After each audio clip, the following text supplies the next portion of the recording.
Good morning. Welcome to beautiful, gorgeous Sacramento. It's nice to see all of you here. I'm going to take a roll call in just a minute, but I want to just make sure that everybody understands that as soon as the roll call is taken and a quorum is established, we are immediately going into a closed session. So if you are here for business after the closed session, you will need to vacate the room during the closed session. We estimate that that will probably be hopefully an hour, hopefully no longer than an hour and a half. So we're looking at probably reconvening around 10 to 10:30, okay? So with that said, in the absence of our Secretary Afriat, Vice President Forsyth will be taking the roll. Dr. Morrow? Here. I'm here. Steve Afriat's absent. Fran Burton? Here. Yvette Chappelle Ingram? Here. Katie Dawson? Here. Kathleen King? Here. Dr. Lai? Here. Dr. Lay? Here. Meredith McKenzie? Here. Dr. Stewart? Here. Dr. Witcher? Here. Dr. Wu? And we have a quorum. Thank you very much. So if all parties that are not members of the board or staff that are allowed to participate in the closed session will please leave the room, and we will let you know as soon as you can come back. Thank you very much.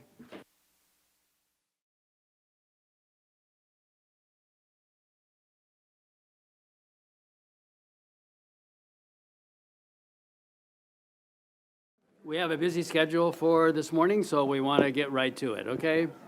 Have a few items that we want to take care of right now. First, I want to welcome all of you to the meeting this morning, and as you know, will be continued tomorrow.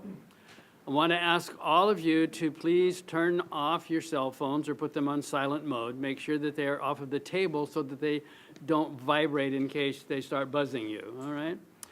You may notice that board members are accessing their laptops during the meeting. They are using the laptops solely to access board materials. They are not sending emails or going onto Facebook.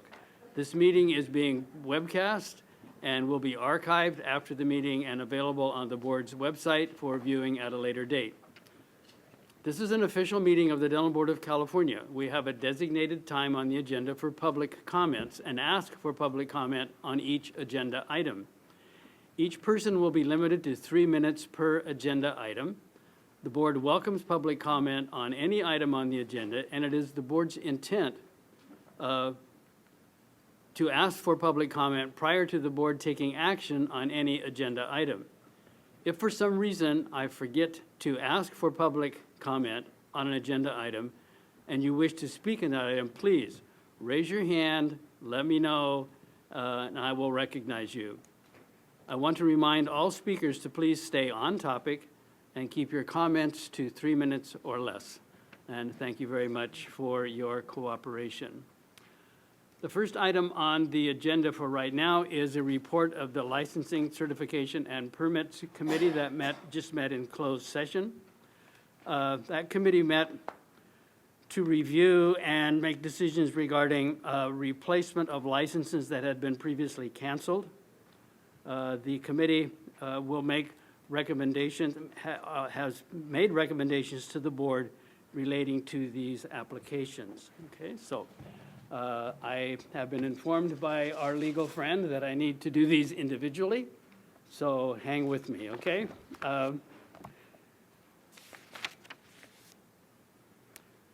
The committee recommends that approval of issuance of a new dental license for applicant Dr. S.B. with the condition that successful passing of the California Dental Law and Ethics examination be forwarded to the board. Do we need to, can the board accept these as a group, or do they have to? No, individually. Okay.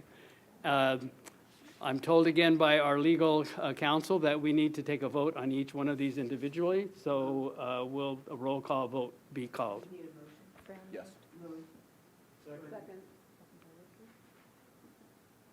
Okay, roll call, please. Dr. Morrow? Yes. Forsyth, yes. Sorry. Burton? Chappelle Ingram? Yes. Dawson? King, Yes. Lai? Lay? McKenzie? Stewart? Witcher? Wu? Motion carries. Thank you.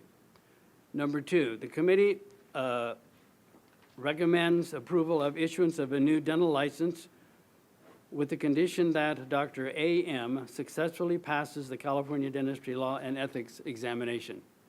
Do I have a motion? Second? Moved and seconded. Any other comments or questions? Roll call, please. Morrow? Yes. Forsythe, yes. Burton? Spellingram? Yes. Thank you.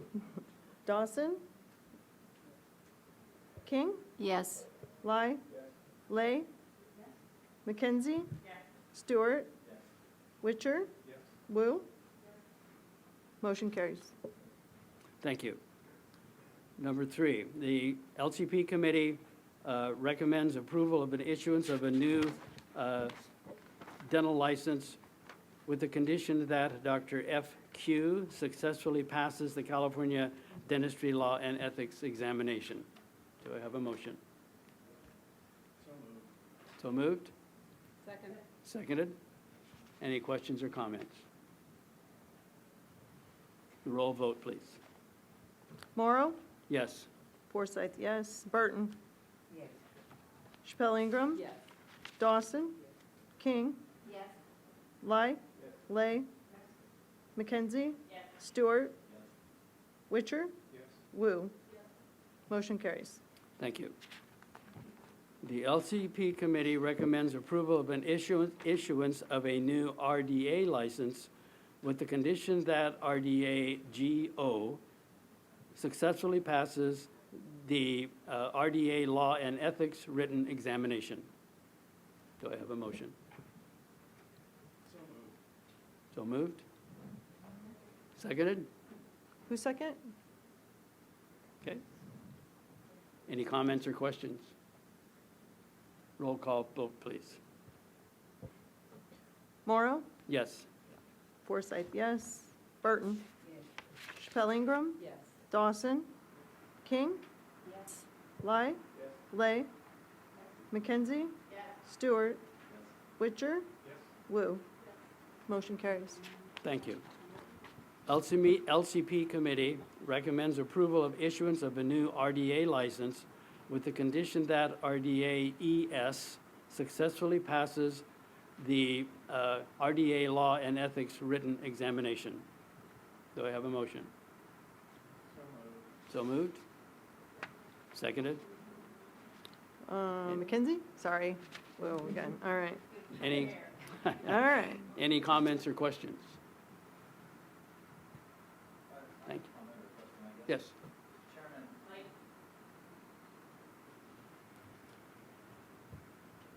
If I'm right, and I might not be, but the chair would usually give a short report in terms of give us a little context in terms of their recommendation, and then I think that I was feeling like I was a little bit better prepared to vote. So when I come in here and it's been a closed session and then we're just asked to vote, am I the only one that's kind of wondering about that process? Okay. No, because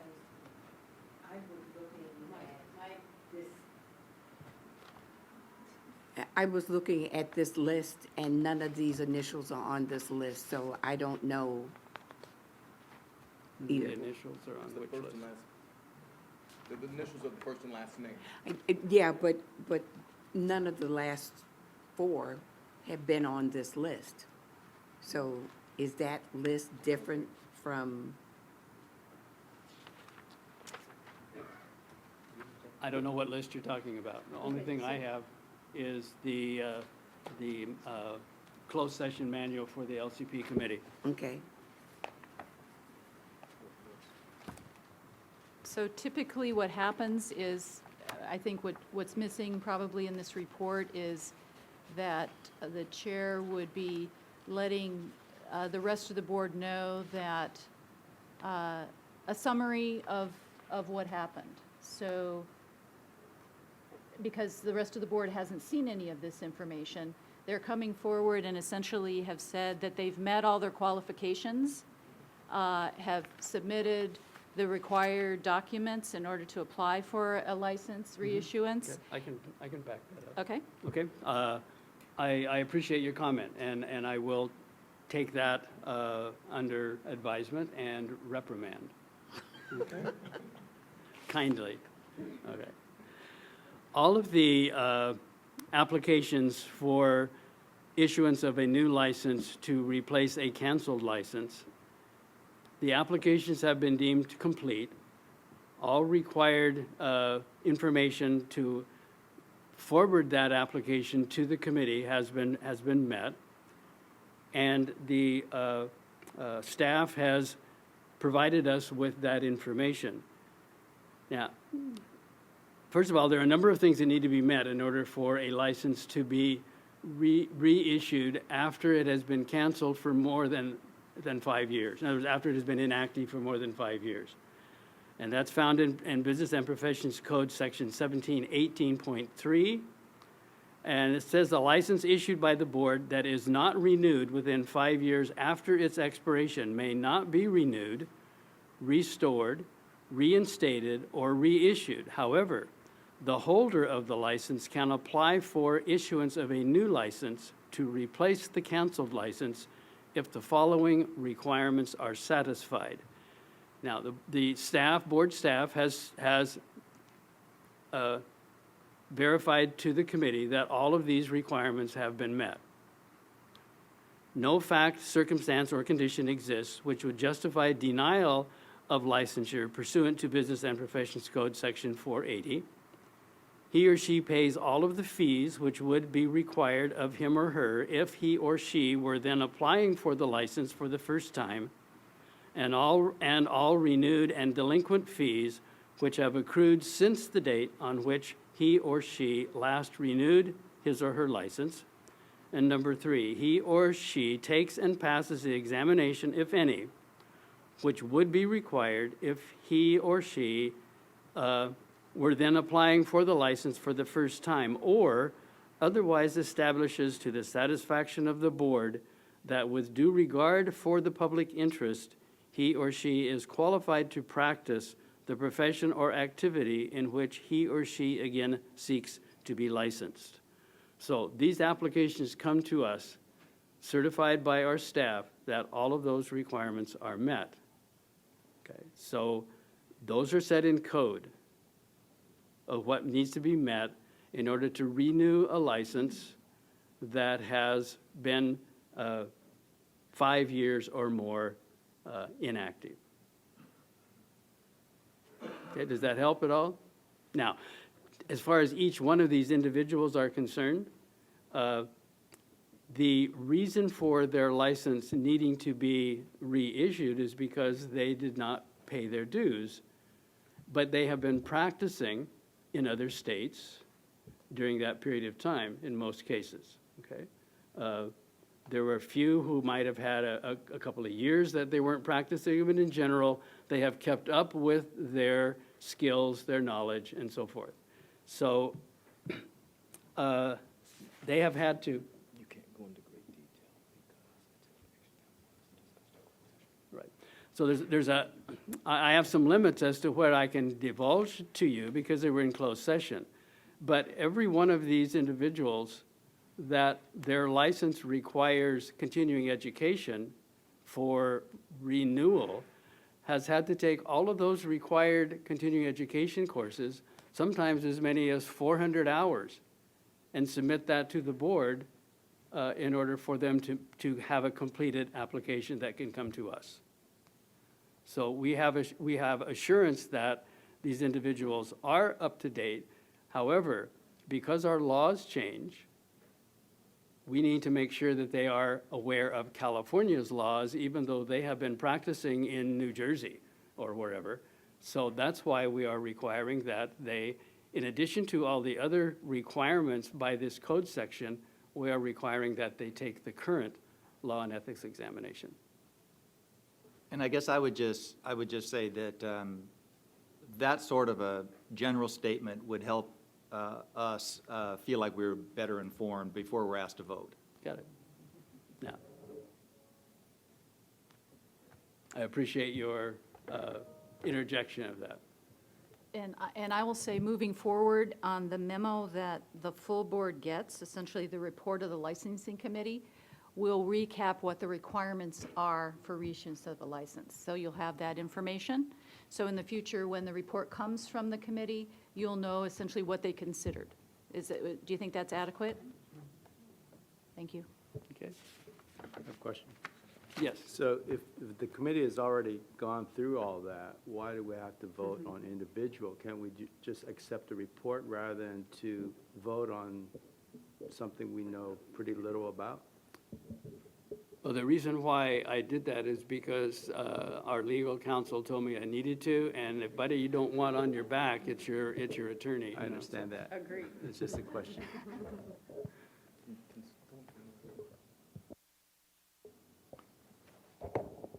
And the reason for that is if any of the board members have any questions with respect to any of the individual applicants, you may not want to accept the committee's recommendation with respect to, yeah. We don't know who they are, though.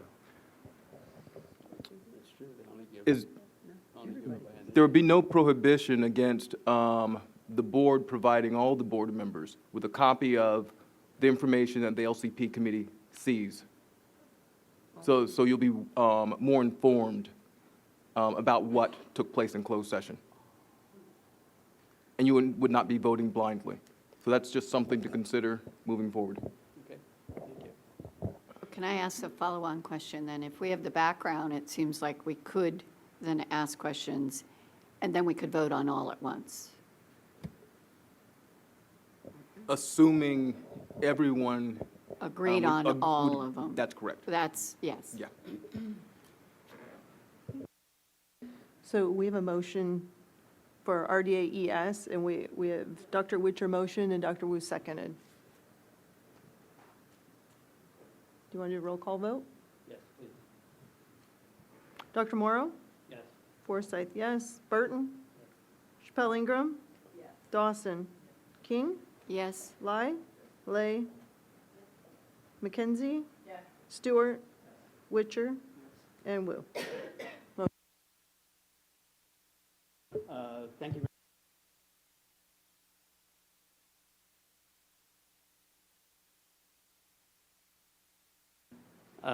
Thank you.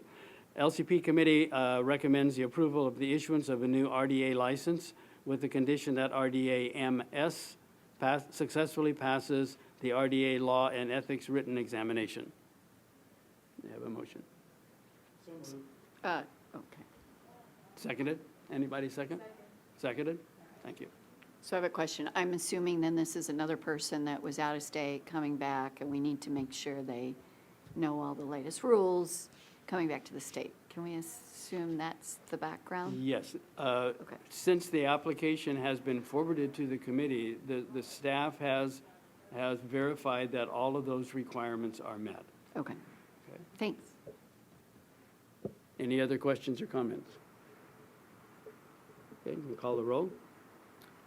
Dr. Morrow? Yes. Forsythe, yes. Burton? Chappelle Ingram? Yes. Dawson? King? Yes, Lai? Lay? McKenzie? Stewart? Witcher? Wu? Okay. Thank you very much. We'll clarify this process moving forward in hopes of streamlining it, and I'm not sure what happened, so we'll look into this. Thank you.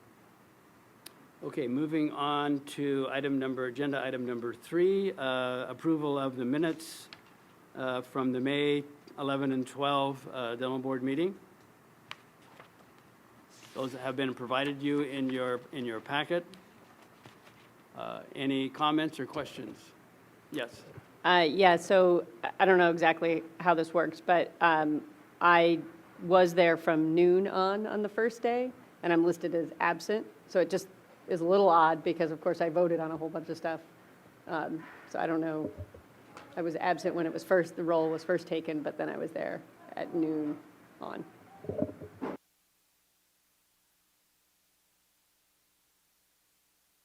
Any other questions or comments regarding the minutes?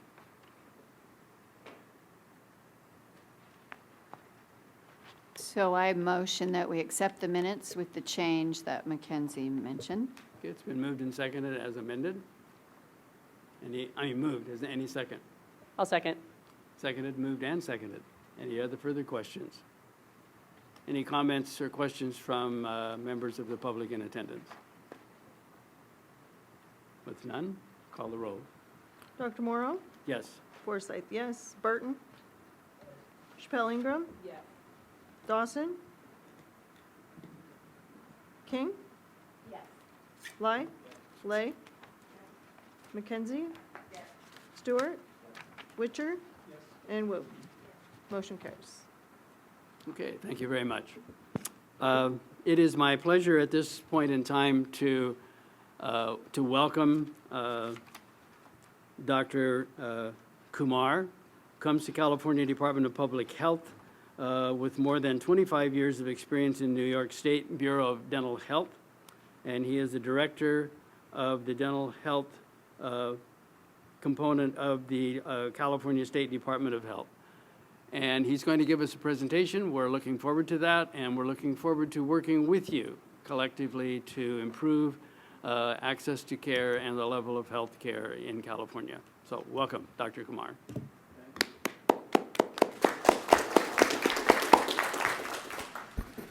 Thank you very much. I've been asked to talk about the challenges, dreams, and opportunities here in California. So instead of giving my personal opinion, I would like to articulate the opinions expressed by our stakeholders and partners. So I came from New York. New York is a large state with 18 million people and a very diverse state. But when I moved to California, I realized the problems here are more complex, more diverse, and a lot bigger than New York. It's actually twice the size in terms of population and 3 times when you look at the land size. So I just wanted to say that everything is going to be a little bit more complex here in California and a little bit more challenging compared to some of the other states. What we have been working on for the last year or so is to deliver some of the products that the Budget Act laid out for us in 2014. So our priorities has been to develop a disease burden document, develop a state oral health plan, and develop a surveillance system, and to develop a partnership.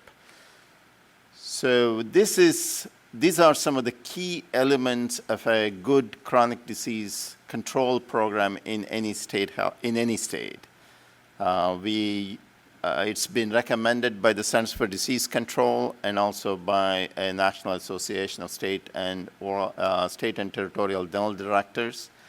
And the same format is used for addressing problems, whether it is diabetes, Alzheimer's, cancer, cardiovascular diseases. So oral diseases are primarily chronic diseases, and we follow the similar format in addressing the public health problems. So we've been working with an advisory committee to develop a state oral health plan. So there are a couple of members who have actively participated. I see Ms. Fran Burton, who attended almost every meeting, and Dr. Wong Lei, who participated in our meetings and deliberations. So the opinions that I'm expressing here is that of the advisory committee, and I'll take, I'll show you about 20 slides or so, and if you want to stop me and interrupt me, please do so. Or you can ask me the question at the end of the presentation. So every state has a state health improvement plan, and California has a couple of plans, one specifically geared towards addressing chronic diseases. It was published in 2014, and it's called the California Wellness Plan. And there are certain oral health indicators included in the California Wellness Plan.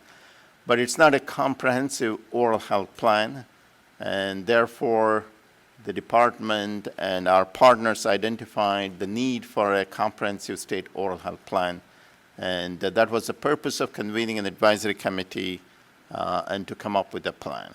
It's very similar to what happens in a private office when dealing with patients, and in the sense that, for every patient we have a treatment plan, and for every state to address the public health problems, we have a state oral health plan. And these plans are usually 5 or 10 years plan, and we have a process to evaluate the progress we made, and that's also part of the state oral health plan development process. So so the advisory committee identified the issues, challenges, and opportunities, and we are in the process of developing a document that will be reviewed and released sometime next year. So I'm going to show you a couple of slides about some of the issues. So as you will see in this slide, this is data from a national survey, and what it shows is that California is ranked very low in terms of oral health problems in children. So Vermont has the best data, best health outcomes, whereas California. So in this particular survey, about 22% of California parents reported that their children had oral health problems in the last 12 months. So there are other data, and most of them show that California is not doing well. So our goal is to make California the #1 state, in other words, the healthiest state in the nation. So that's our overarching goal that we want to achieve over the next 10 years. Can I ask a couple questions on this side? Is children 0 to 18? 17. 17. 17. And then Yes. this is parent Reporting. Not Denical? No. Okay. And then if you overlaid the payment schedule, would it somewhat match? So you'll see results? Texas is ranked one, rank below California. And in my opinion, Texas has the best reimbursement rate in the nation in the Medicaid program. So you don't believe it's related to reimbursement? I'll talk about the Okay. frameworks and how it will affect the overall health outcome. So, there are 3 major problems that public health problems that we'd like to address in state oral health plan. The #1 is tooth decay, with the most common chronic disease in children, 5 times or 4 times higher, and depending on the state you look at, compared to asthma, the next chronic disease. So as the data shows, the first, from age 2 to 5, I use the national data because we don't have California-specific data. So as you will see, 1 in 10 children by age 2 will have experienced tooth decay. By the time they reach 5 years, 4 in 10 will have experience. So this is a preventable disease, and we should be able to reduce the magnitude of the problem in the population. But with respect to California, you'll see that in kindergarten, this is based on a survey conducted in 2000, approximately 5 in 10 children had already experienced tooth decay. By the time they reached 3rd grade, almost 7 in 10 had experienced tooth decay. So what it doesn't show is the disparities. And when it comes to oral health, disparities are profound when you look at by race, by ethnicity, by income, by some of the other socioeconomic factors. So we have a national goal to eliminate health disparities. And the advisory committee also made that a priority for the California State Oral Health Plan. So the process we engaged in developing the state plan used this framework where we first developed the disease burden document, then searched all the literature available to document the problems and some of the strategies that are being pursued in some other states. And we convened an advisory committee, and then the advisory committee developed the framework for addressing some of these problems. And in the process, they also defined the problems to be addressed in the state oral health plan. And we engaged several work groups to develop specific goals, objectives, strategies, and also a 2-year work plan to implement some of these strategies using the existing resources. So, what are some of the problems that the advisory committee identified? So number one is strong, effective policies, funding, leadership and communication understanding to implement both evidence-based and demonstrable models of prevention and treatment are not in place in California. Californians with the worst oral health typically do not access or receive dental services. And then the infrastructure and capacity are lacking to promote culturally sensitive, community-based oral health programs. There is an absence of visible, consistent, effective messaging that motivates and activates key stakeholders to do what is necessary to change oral health in California. And finally, lack of current data on oral health status, unmet treatment needs, insurance coverage, utilization are not available. And these are, this information is critical to inform decision makers and also to assess interventions and outcomes. So this is one of the frameworks, that we use to inform the state oral health development process. So it's important to notice here what contributes to overall health outcomes. So there are 2 components here, length of life and quality of life. So when it comes to oral health, it's mostly about quality of life. And also, when we are talking about oral and pharyngeal cancers, it also affects the length of life. So if you look at this framework, what it shows is the clinical care component is only 20%. So the contribution of health care towards overall health outcomes is 20%, as compared to some of the other factors like the behavioral factors is 30%, socioeconomic factors is 40%, and the physical environment is 10%. So this model is developed for overall health outcomes, and we think it's equally applicable to oral health, because if you look at some of the health behaviors that affect overall oral health, they are listed here like tobacco use, diet, and alcohol and drug use, and sexual activity. You may be wondering how sexual activity affects oral health. In California, oral and pharyngeal cancers caused by HPV infection is going up. And the reason for that is HPV infection. And the dental community can do a lot to spread the message about the risk associated with oral and pharyngeal cancers and how it can be addressed by immunization in the younger population. So, and the socioeconomic characteristics, and if you look at oral health, the oral diseases, receipt of dental care, so they're all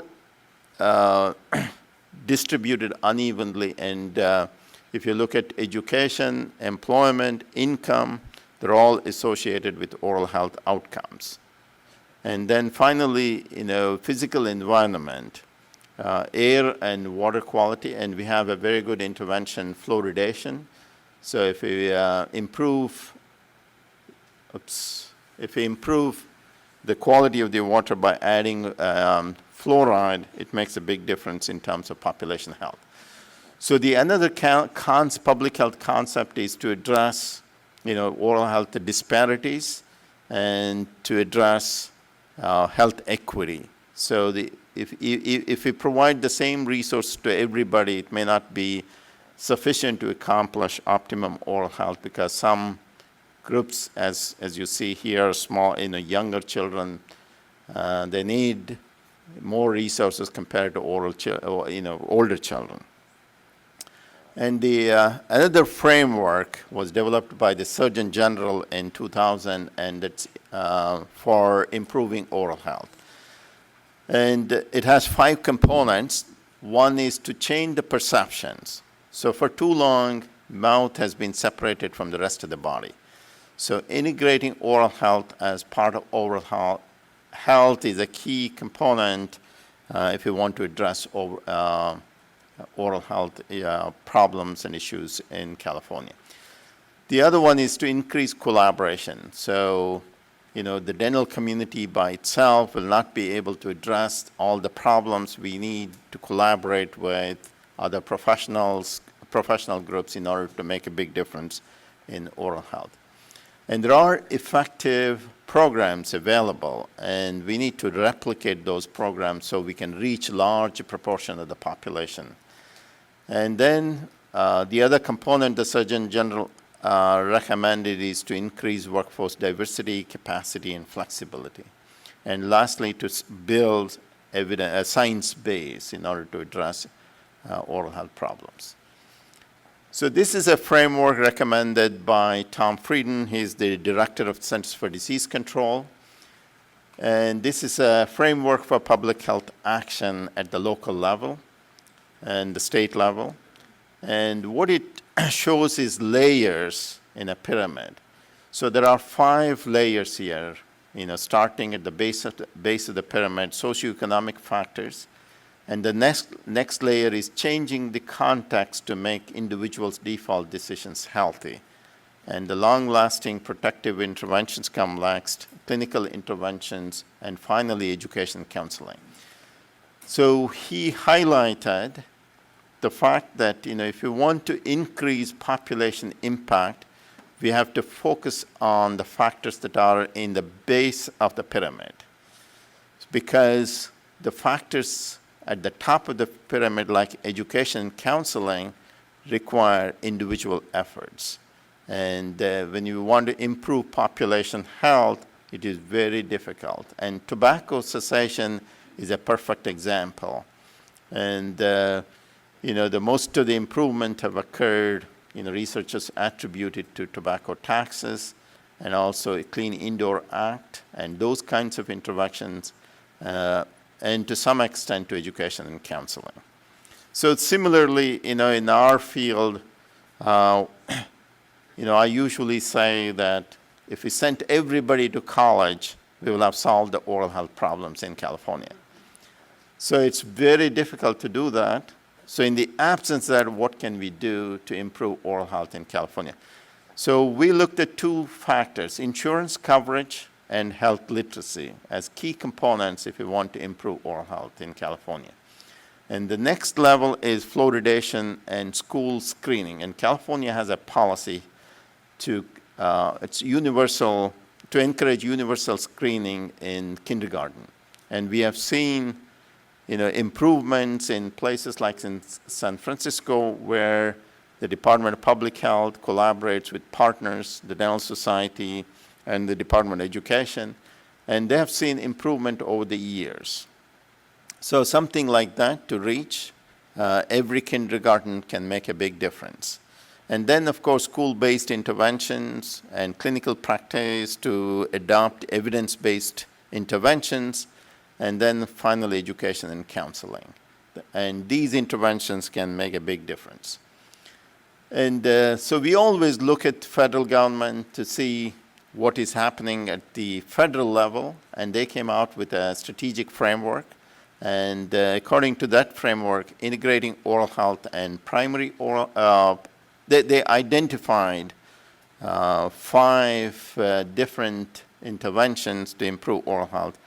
And here they are listed here: integrating oral health and primary health care, prevent disease and promote oral health, increase access to oral health care and eliminate disparities, increase the dissemination of oral health information and improve health literacy, and finally, advance oral health in public health policy and research. So the advisory committee looked at these reports and came up with recommendations for the state oral health plan.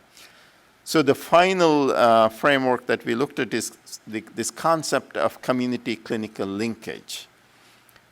If you look at utilization of dental care, especially among low-income children, you'll see the rates below 50%.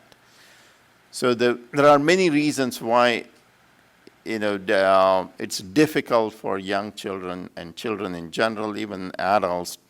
There are many barriers, and one way to eliminate barriers is to motivate patients, inform and activate the patients. And there are many community resources available, so we have to engage the community resources, whether it is at WIC, Head Start, schools, or in other settings, and then prepare the clinicians to be proactive in reaching out to the community and to tap into some of these resources so they can be linked to a source of dental care. So this is the concept of community clinical linkage in order to increase dental visit rates. So dental visit rate is one of the leading health indicators in our national plan called the Healthy People 2020. So there are many goals that we identified, and that's one of the goals. And the way to achieve that is through community clinical linkages. So the committee came up with 5 goals. So I'll briefly go over these goals. The first one is to address determinants of oral health and promote healthy habits and population-based interventions to improve oral health. The second one is to align systems and programs to support this whole concept of community clinical linkages. And that is to improve dental visit rates so patients can receive preventive and early treatment services in a timely manner. And the third goal is to collaborate to expand infrastructure capacity and payments to address goal 1 and 2. And then the goal 4 addresses development and implementing communication strategies to improve health literacy in the population.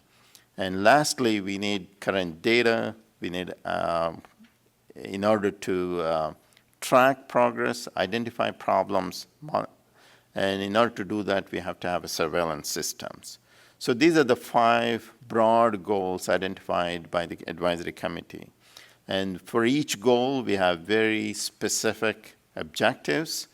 And I'll use a couple of examples to show them the strategies and the overall plan, how it can work once it is implemented. So with respect to, I know this, the dental board is concerned about workforce capacity. So the plan looked at, many of these strategies and recommended that we expand workforce capacity. By that we mean is, providing training so dentists and physicians can adopt proper protocols and start treating, young children with special health care needs. So in order to do that, we need training and integration of oral health into systems. So it's not only about about dentists, dental hygienists, dental assistants, and also physicians, but we want to include community health workers, home visitors, because they all bring special skills. And so, for example, in nursing home, in order to improve the oral health for nursing home patients, we need to integrate oral health and training into the whole system. And then explore supporting demonstration program to test methods. For example, a large proportion of patients show up in emergency rooms. So how do we go about addressing the problem of the needs of these patients? And especially because in emergency rooms, it's all acute care. They may get at most a prescription, but there's a need to follow up. So we don't have, good models. So we would like to see a demonstration program developed to see how these patients can be linked to a source of dental care, ongoing dental care. And the another one that we considered is expanding the loan repayment programs for students of dentistry and dental hygiene. So I'm highlighting some of the key components related to workforce that was recommended by the advisory committee. So how does this plan work? So here is an example. We have very specific objectives. We want to reduce the prevalence of caries in kindergarten children from the current rate of approximately 54% to 43% in 10 years. And in third grade children from 71% to 56%. So this is evidence-based process. And why not 0? Why not 20%? Because at the federal level, they use the criteria of 10% improvement over 10 years. So most chronic diseases, you can expect at the most a reduction of 1% per year. That's the consensus. So we adopted the same methodology for California. So although I would like to see all 3 years old, that's my dream, cavity-free by the time they reach 3 years. And that's not going to happen at the population level. And therefore, we have to be realistic in coming up with objectives. And this is the objectives that we came up with. So to reduce with respect to young children. So in order to do that, in order to reduce the prevalence of caries in children from 54% to 43% in kindergartners, we have to start addressing oral health as early as pregnancy. And then, a year one dental visit, whether it happens at the physician's office and then referred to a dentist or a dental hygienist. So it has to, year one, start very early. And if we do that, we can put children on a different trajectory. And by the time they reach kindergarten, they should have lower prevalence of caries. And then if we do everything possible, assess and then link and provide preventive care in kindergarten and address their treatment, then we should see a huge reduction in caries prevalence by the time they reach third grade. So this is this is one of the plans to address problems in young children. And so as I said, there are many interventions available. We have to address determinants of oral health, that is the literacy and insurance coverage and water fluoridation. And then, of course, at home, you have to encourage toothbrushing and reduce sugar intake. And then increase dental visits through supporting community clinical linkages. That is involving the dental delivery system, interprofessional collaboration to make improvement. So it's a comprehensive plan to address oral health in California. So we had to set some priorities, and we have to identify population in greatest need. We have to identify evidence-based interventions, and this is a plan for 10 years, and we have the opportunity to evaluate and see what adjustments are needed over the next 10 years. So it requires, it requires participation of all partners. So this is not a plan for the California Department of Public Health. This is a plan for California, and government alone cannot address all the issues. So we need every partner to be engaged in order to solve this problem. So there are some exciting opportunities. For example, we have a grant from the Health Resources Services Administration to improve the oral health of pregnant women. And there is the opportunity to expand and reach more kindergarten children through this policy of kindergarten screening. And recently, the California Children's Dental Disease Prevention Program has been, was restored in the current budget, so we are in the process of implementing that program. And another exciting opportunity is the Dental Transformation Initiative that the Department of Healthcare Services is currently undertaking. So $740 million over a 5-year period, and another 10 million if incentive payments, so a total of possibility of getting $750 million to invest in improving the system. So there are 4 domains. One is to increase preventive services utilization for children, and the second one is to implement care risk assessment and disease management strategies in young children, children under the age of 6. And the third domain addresses continuity of care. And the fourth domain is local dental pilot programs. So some 15 pilot programs will be supported through this mechanism to improve oral health in children under the Medicaid program. So, I am the California Department of Public Health collaborates with the Department of Healthcare Services. So if anyone is more interested in getting more details, I'll be happy to connect you with the Department of Healthcare Services, and they can provide the details. So this is a 5-year plan, an exciting opportunity for California.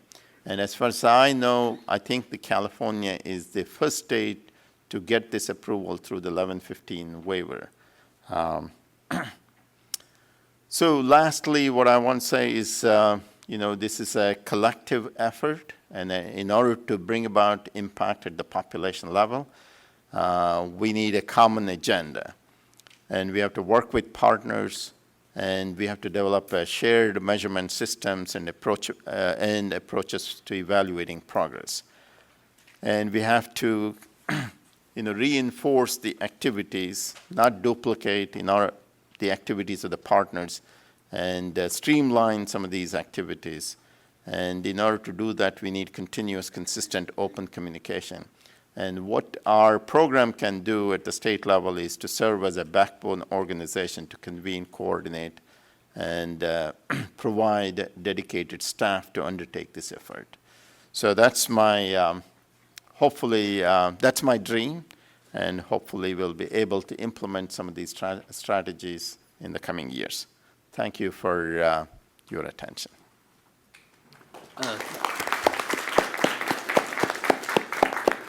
Thank you very much, Dr. Kumar, for your presentation. Very insightful. Any members of the board have any questions or comments that they would like to address to Dr. Kumar? Yes. Well, first of all, I'd like to thank Dr. Kumar for being here and for providing the overall strategic plan that your department has for the state. It's been almost 20 years since we had a state dental director in California, so this is a very welcoming news to us. I have a question related to your slide. You said that the current data are lacking, so I'm assuming that you will be collecting the data. Could you kind of let us know what kind of data you're looking for, and is it something that the dental board could help providing? Thank you. Insurance coverage, for example. I'll give you that example. So a lot of things have happened since the implementation of the ACA. And we don't know exactly what proportion of children in California have dental insurance. So the data we are using is based on a survey conducted in 2007. So we are making decisions based on data it's about 10 years old. So that's what we are talking about. When it comes to disease prevalence, health outcomes, like what proportion of children in California has dental disease, we are using the 2006 data. So we need current data to track progress, set objectives, track progress, and measure, evaluate the impact of interventions. So in order to improve our planning process, we need current data. I just cited a couple. We do have good data on certain indicators. For example, oral and pharyngeal cancers. If you go to the department website, you'll see a map of oral and pharyngeal cancers, mortality, incidence, and percent of cases detected in the early stage.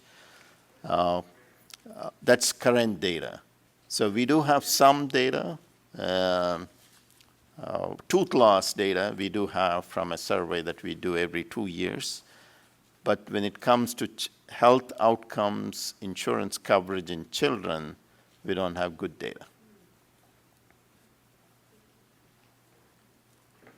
So I was going to add to that question, don't we at least have data? Because I noticed on your chart in here, you use national data for so many of the ages. Don't we have Denti-Cal data, at least Denti-Cal data on those children? So most of these data are claims-based data. Right. So we know how many procedures we have performed, but we don't know what the disease is. If you ask me, what proportion of children have cavities, I'll have to use the 2006 data because our system doesn't capture that. On the medical side, there is an advantage. There is a reporting system. Physicians report some of the diseases. There are registries like cancer, there are surveys that are undertaken frequently, whether it is, teenage pregnancies, things like that. But when it comes to oral health, we don't have good data, especially on health outcomes, because that's the critical thing, whether we have made an improvement in the overall health. It's not so important how many procedures we performed. Okay. So at least because 50% of children in this state are on Medi-Cal, so we can assume they're on Denti-Cal. So we at least can get a pretty good amount of data on 50% of the children, right? Not on oral health. As I said, disease outcomes, we don't capture that in the claims data, at least now. Okay. Okay? So on the medical side, diabetes, right? Diabetes is reported in the claims. They know what proportion of the population has diabetes. But when it comes to oral health, the claims database doesn't capture that information. Okay, and then I just have, because in our county, our foundation, we screen with dentists, 8,500 kids, and 26% of those have urgent and emergency needs. I mean, so we get this. You had said you might mention about how is this related to what the Denti-Cal reimbursements are? Do you believe it is? And then I have one more comment on your chart about the determinants of health. I might think about adding under social and economic language barriers, because in our county, 49% of families don't speak English at home, and we're finding that is a big barrier when we're helping get them to a dentist. Yeah, that's a very good point, and that's why we came up with Goal 4. It's about communication strategies and improving health literacy, and that requires, coming up with methods to address, language barriers and other barriers. Well, and I just want to thank you for doing this. I think I'm very concerned about how our children's teeth are going to affect the rest of their lives. So thank you for this. Thank you. Any other board members have any comments or questions? Yes. I have, of your slide presentation, the one that struck me the most is the lady that was pregnant. So I know a lot of our programs are basically, it's after the fact that, and you were bringing up that it'd be nice to get it at the pregnancy level. We all know that if we're after the fact, it costs more money to provide care and service and just to have an overall plan is like after the fact. So it struck me as, I don't know if there's research on vaccination for fluoride vaccinations to prevent future cavities. Is there companies developing that type of prenatal type? I know sounds like science fiction, where you get a shot or a pill. Or even the distribution of fluoride tablets systemically for young age children, or by drops, to prevent before it actually happens. So starting at even more, a ground level, that would be probably less expensive than after the fact, prevention or education. And thus, the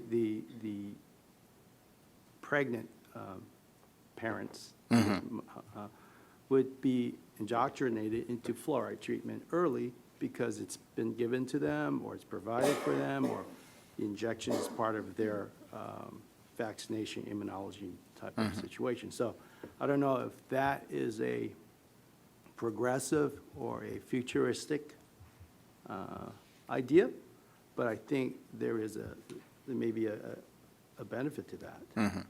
So I don't know if that is. So at the national level, Health Resources Services Administration has made this a high priority. So, and, California actually developed guidelines for oral health care during pregnancy in 2009 or 2007 or 9? Okay, around 2007. As you probably know, that when I went to dental school, I was told to postpone treatment during pregnancy, and so this came up in New York, and New York State convened a panel of obstetricians, pediatricians, and dentists, and we came up with guidelines for oral health care during pregnancy and early childhood. And California followed the suit and published that in 2007 or so. And then at the national level, HRSA made it a high priority, and there are performance measures related to receipt of dental care during pregnancy. So, and they're funding 15 states to implement pilot projects, and California is one of them. And we have a project now in Sonoma County doing exactly like that. And if it is successful, we want to replicate in other counties as well. So linking, pregnant patients to a source of care even before they become pregnant is really ideal. But at least during pregnancy, because many of them will have dental insurance for the first time during that time. And then to give the information so they can start implementing, early care, starting, during, as soon as the first tooth erupts. And, in order to control early childhood care is, we have to address appropriate feeding habits, fluoride use, improved oral hygiene, and some of those kinds of things that parents can do if they know exactly how to do it. So that's part of the plan, to start very early. So was that report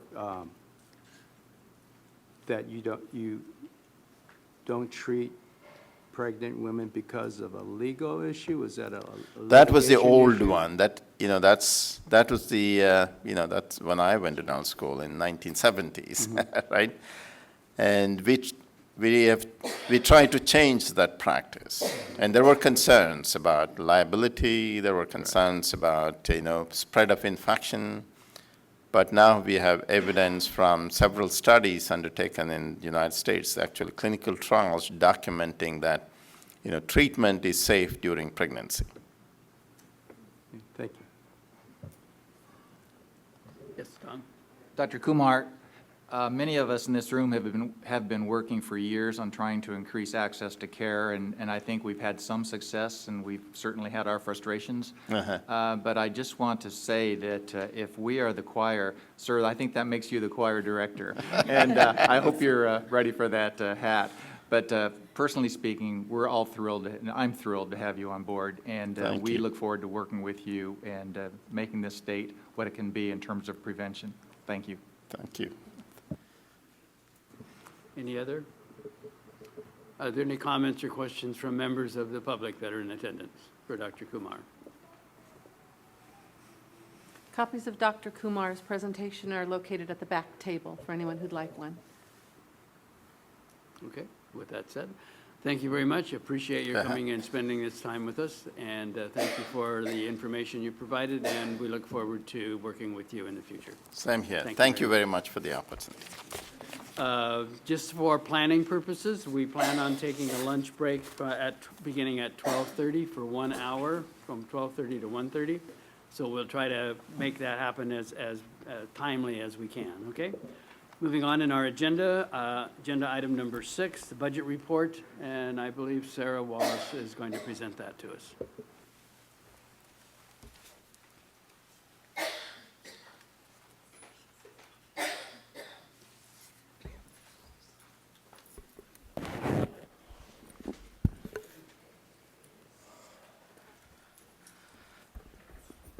Good morning. My name is Sarah Wallace. I'm the Assistant Executive Officer for the board. Today I'm going to be presenting our budget report. This report focuses on the expenditures as of the fourth quarter of the last fiscal year, which was 2015 and 16.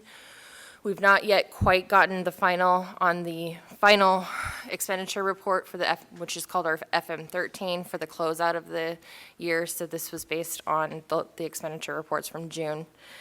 And so for the fourth quarter, the expenditures for the dentistry fund, we spent approximately $5.4 million on personnel services and $5.6 million for operating expenses and equipment during our total fiscal year of 2015-16. For comparison purposes, the year prior, we spent approximately 50% on personnel and 50% on expenditures. So we're pretty much on point. We are looking at insolvency in fiscal year 2018-19, which we've all known about, and that's why we're promulgating the regulation. So the fund condition does show that we are looking at a deficit of 2.3 months in reserve in fiscal year 2018-19. On the state dental assisting fund, you will see that the board spent approximately $2 million or 80% of its appropriation for fiscal year 15-16. And of that amount, approximately $653,000 of the expenditures were for personnel services, and $1.4 million were dedicated to operational expenses and equipment. For comparison purposes, approximately 30% of last year's budget expenditures were for personnel, and 55% of the expenditures were for OE&E. So we are in a continual pattern here. Again, we are also looking at a fund deficit in the state dental assistant fund. And if you look at your fund condition included in your board packet, again, in fiscal year 2018-19, we were looking at a fund deficit of 2.4 months in reserve. And we are promulgating the regulations right now for the state dentistry assistant fund. We've asked for updated Breeze cost, as we've shared at the previous board meeting. They're still working on getting us those numbers, and so I've just shared the same numbers that were provided at the May meeting. I don't have anything updated as of right now, and I'd be happy to answer any questions. Any questions from the board? Any comments or questions from the public in attendance? Okay, with that said, thank you very much. At this point in time, we are bringing agenda item number 20, which is almost at the end of your book, up to this point. Okay. So if you can turn to that. And Lucy will walk us through this, okay? Can everybody hear me? Okay. So my name is Lucine Sarkissian. I'm the Legislative and Regulatory Analyst for the Dental Board. And so as a result of the May 2016 board meeting, staff initiated the rulemaking for the fee increase. We submitted the documents to the Office of Administrative Law on June 14th, which started our 45-day comment period on June 24th until August 8th, 2016. A regulatory hearing was held, and we did not receive verbal or written comments during the hearing, but however, we did receive comments, written comments from the California Dental Association and a joint letter from the Dental Assisting Association, such as the Foundation for Allied Dental Education, Inc., the California Association of Dental Assisting Teachers, Inc., Incorporation, the California Dental Assistants Association, and the Extended Functions Dental Assistant Association. And so in the packets that you have, it's kind of divided between the two letters that we received. First one, kind of addressing the comments from the California Dental Association regarding their concern about the fictitious name permit renewal being modified possibly from $650 to the recommended that of the subcommittee. And so staff did further research, and staff recommends that the board accept the CDA's comment to establish the fee for a fictitious name permit renewal at $325, since it's typically has been half the initial fee, half the licensing initial fee. And so as a result, we would request that the board modify the proposed language to accept that recommendation. And then the second part is the comments received from the dental assisting. Lucy? Sorry. I think at this point in time, we should have the board make a vote on the recommendation that you made regarding the CDA's comments, okay? Before we go to the next. Okay. Okay, so you understand the comments that CDA has requested. Do we have a motion to accept the staff's recommendation? You have a question? Yeah, so is the comment just that historically it's been half of the registration fee, and so that's the reason that they want it to be half the fee still? Oh, it was kind of an oversight on staff's part. It's typically half the renewal, or the half the initial fee, and so it should not have been $650. It should have been $325. Okay, so that was because I mean, obviously, a lot of the numbers were changing, and I don't have them, I don't remember all the details, but I know a lot of it was based on the costs. So you're saying that that's not the case in this one, that we didn't intend to recommend Correct. $650? Okay, Correct. I didn't get that, thanks. Thank you. Again, staff has a recommendation before the board to, regarding the comments made by CDA regarding setting the fictitious name permit at $325. What I would like to do at this point in time is to entertain a motion regarding this recommendation. Okay, it's moved that the recommendation be approved. Okay, do we have a second? Dr. Lay? Okay, it's been moved and seconded. Any other questions or comments? Any comments or questions from the public in attendance? Saying so, could we read the roll call vote? Dr. Morrow? Yes. Forsythe, yes. Burton? Chappelle Ingram? Yes. Dawson? King? Yes. Lai? Lay? McKenzie? Stewart? Witcher? Wu? Motion carries. Thank you. Okay, Lucy, and we will take each one of these as an individual item. Okay. And so the next letter we received were from the dental assisting associations. And so they expressed concern about the proposed rulemaking for the fees. And in the memo, they had addressed concerns that the program and course applications fees were not increased, and they proposed that those fees be increased in order to support the registered dental assisting and the registered dental assisting and extended functions licensing and permitting fees. Also, they had commented that the regulatory language be consistent between sections 1021 and 1022 relating to terms such as fees, dental assisting, and then possibly changing dental auxiliaries and using initial approval. And then they also commented that recent statutory changes provide the board the authority to revisit programs and courses or ask such programs and courses to reapply for continued approval in order to obtain fees.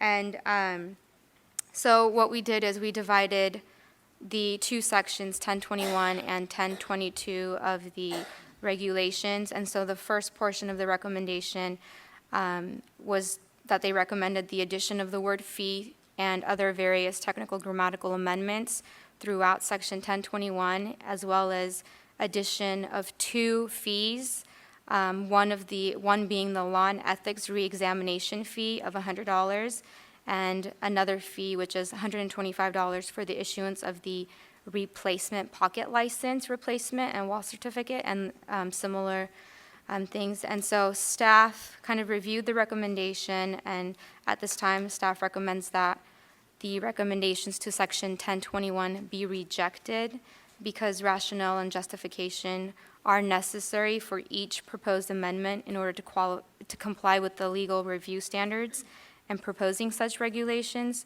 So since neither justification and rationale were provided in the attached letter, staff recommends that we reject the proposal. And then kind of in addition, there is no rationale provided for the law and ethics reexamination fee, as well as why the fee should be $100. And so it would be duplicative to have the candidate reapply for eligibility when they're doing that for the law and ethics examination already. And so at this time, staff recommends that we reject the recommendation for Section 1021 that was provided. So staff has recommended rejection of those comments. Do we have a motion in that matter? So moved. Moved and seconded to reject the comments that were recently discussed. Who was the second? Dr. Wu. Dr. Wu was the second, right? Okay, yes.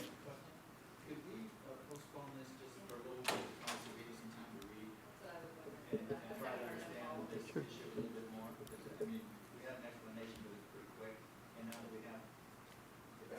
This one was not changed. Right, this was in your board packet.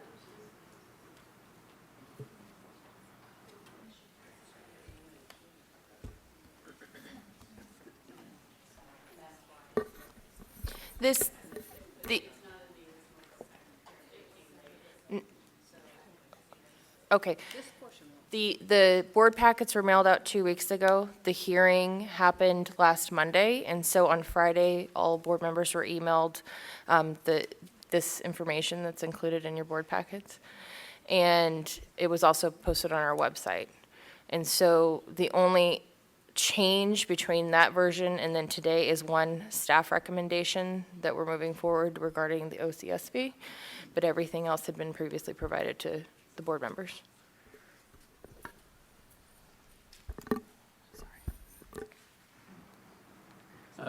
Does that satisfy you, Tom, or do you want a couple of minutes to take a look at it? I'm going to make a recommendation. I recommend that we put this back over to tomorrow to allow board members the opportunity to review the information that was mailed out prior to today. Okay? So we'll put that back on the agenda tomorrow. And we'll pick it up where we've left off. Is that amenable to everybody? We all agree. Fantastic. Okay? All right, moving on. Now we're going to item number 7, discussion and possible action regarding 2017 dental board meeting dates. Okay?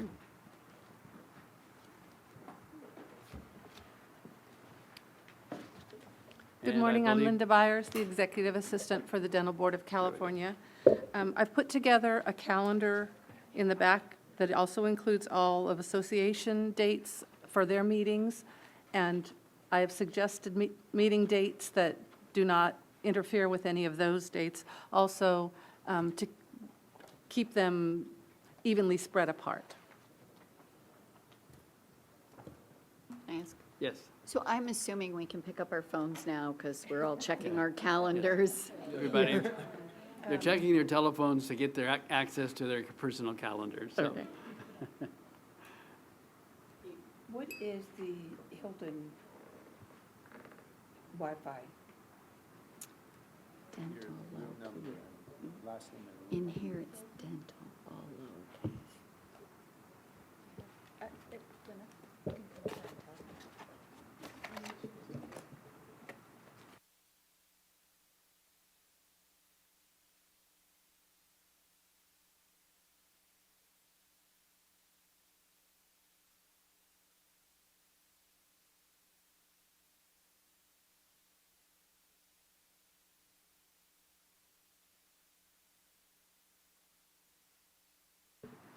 Why don't we take the February, March meeting first? Does anybody have a conflict with that? Okay, we do. Yeah, I have a conflict on March 3rd. March 3rd? I have a conflict with that, the Alumni Association meeting at UOP. Okay, on the March the 3rd? Second Okay, and third, So yeah. it seems like March the 3rd doesn't Yeah. work. Anybody have any problems with February 23 and 4? Okay. Okay, so let's at least in a strong pencil, let's pencil that one in, okay? A bold pencil. All right. How about the May? Any conflicts with May? Yeah, I actually happen to have conflicts with both the 12th and the 19th. Ooh. But I could make probably half a day. I mean, so I don't know where the location is, but I'd probably, if it's on those, I'd just have to leave early, either the 12th or the 19th. Where do we usually meet in May? Typically, we, In San Francisco? last year, we held it in Los Angeles in May, and it's worked out better for scheduling and for Right. hotels. I'd like to try to keep it in Los Angeles in May. I have a conflict on the 17th. 18th. I have a conflict with the 18th and the 19th. My son's graduating, so, Okay. since I paid for it. You're going. Yeah. I'm going. Sounds like 18 and 19 is not a good plan. Okay. How many people with heartburn on 11 and 12 do we have? Yeah, I know. But you have conflicts with 11 and 12? Okay. So majority are okay with 11 and 12? Okay. Let's take that one for now. Okay. Going to August, 3rd and 4th, or 10th and 11th? Difficult one here. So the 10th and the 11th work. The 3rd and the 4th, I also have problems on the 4th again. So. Okay. Anybody also- have any problem with the 10th and 11th? That seemed to be an okay? That one's okay with you, Meredith? Okay, let's take it while we have the chance. Okay, So it's the 10th and 11th? 10th and 11th, okay, then November? So the 2nd and 3rd work, and then on the 10th, I have an issue on the Okay, 10th. we have a problem with 9 and 10. Anybody have She's a problem popular. with 2 and 3? Oh, November 2nd and 3rd. Sorry, I got to get there. Any members of the public have a problem? I mean, let's please everybody while we're at it here, okay? All right, so, you're out. So we're looking at November 2 and 3. Okay? And All right. what was the February, March date? February, March was 23-4. And the May was 11th and 12th? 11, 12. Okay. Are we happy? If you're happy, let's show it, clap your hands. Okay. All right. Moving on to agenda item number 8.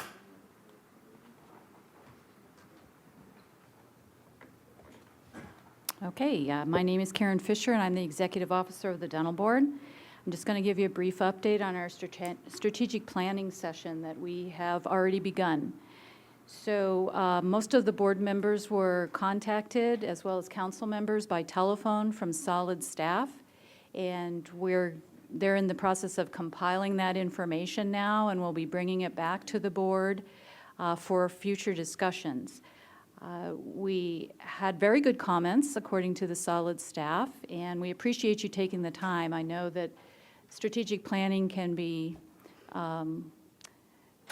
very thought-provoking, but from what I understand, their interviews explained questions pretty well, and we got some good data that we'll be able to look at moving forward. There were 3 focus groups being held among our staff. Typically, boards actually don't involve their staff in this. We thought we'd try it as a test.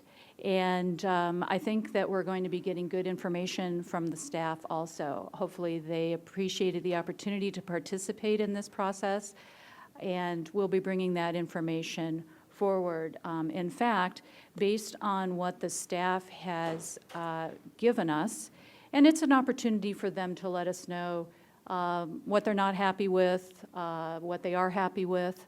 And so we're going to be taking that information, and while we'll be building it into a high-level strategic plan overall in terms of organizational development, what Solid recommended to my management team was that we actually put a workforce engagement plan together. So among the many other things that we're in the midst of doing, the management team is going to be meeting with Solid very soon to start to develop this workforce engagement plan. We'll be reporting to you on that plan at future board meetings.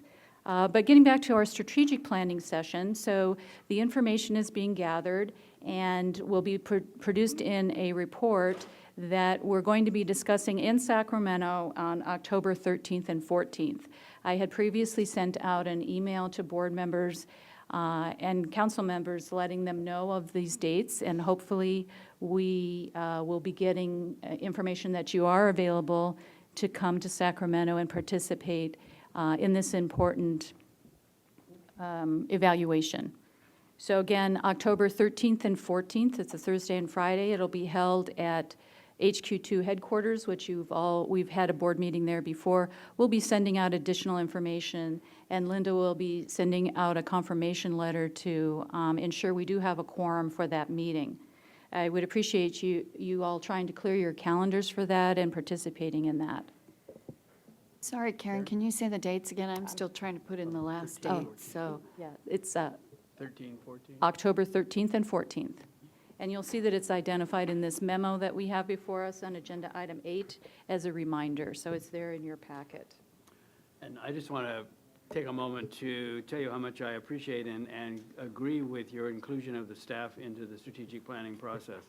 Obviously, we'd be sunk if it wasn't for staff, and they're very much a part of our process. And for the planning, I think it's imperative that we have staff input to maximize the efficiency of our board.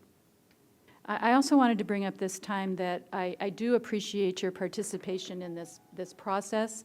I know that it comes on top of what has been a very busy year for board members. You've been inundated with, a lot of disciplinary decisions to read, as well as our occupational analysis for both the registered dental assisting profession as well as the EFs. And among other things, as you know, we have the working document of the pediatric anesthesia that we'll be discussing tomorrow. So we've worked y'all pretty hard this year. So I'm prefacing this with my apologies, but you're doing fabulous work, and while I can get it out of you, I'm going to. So I think as we pursue these projects, that we're doing it together, and we're marking a lot of things off of the list. So in December, I'll be giving you a recap of essentially how much we really did this year, and I think you'll be surprised. Typically, we tend to get over a hurdle and then forget what we've done. And so we'll just keep the momentum going and hopefully be able to essentially set the course or the roadmap for the board for the next 4 years. So again, appreciate your participation in this. Are there any questions? Barring any unforeseen delays, we should actually have a formal plan to be brought to the December meeting for adoption.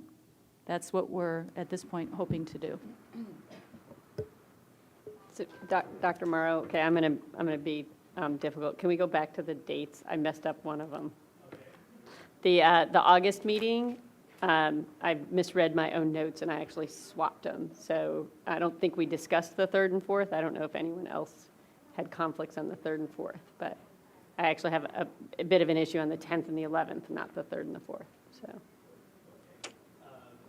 We have a reversal. I'm sorry, yeah, I know.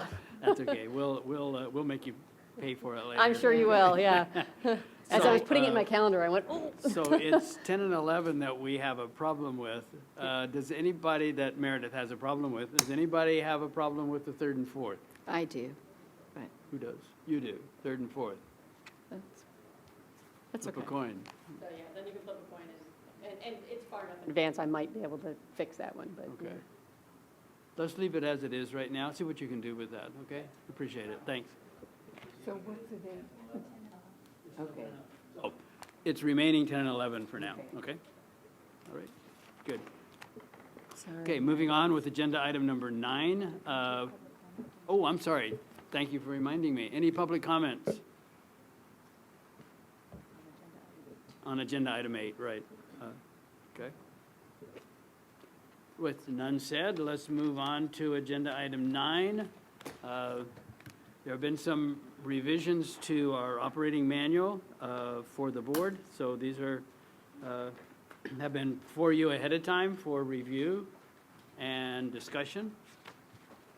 So pretty much the comments that were taken at the May meeting have been incorporated, but what you might notice is that we have made it the Dental Board of California Policy and Procedure Manual, so we've expanded it beyond just board members, but it also now includes council and committee members. Because we do have committees that are outside of this board. We have the Elective Facial Cosmetic Permit Committee, the Diversion Evaluation, and so all of our key people then will fall under this. So pretty much everything was incorporated. We actually took out the discussion that seemed to be unclear about the two-person Bagley-Keene.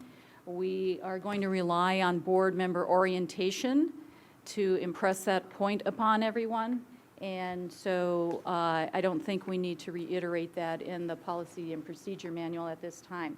I would like to draw your attention to page 11 of the hard copy. I'm not sure what page it is in electronic copy.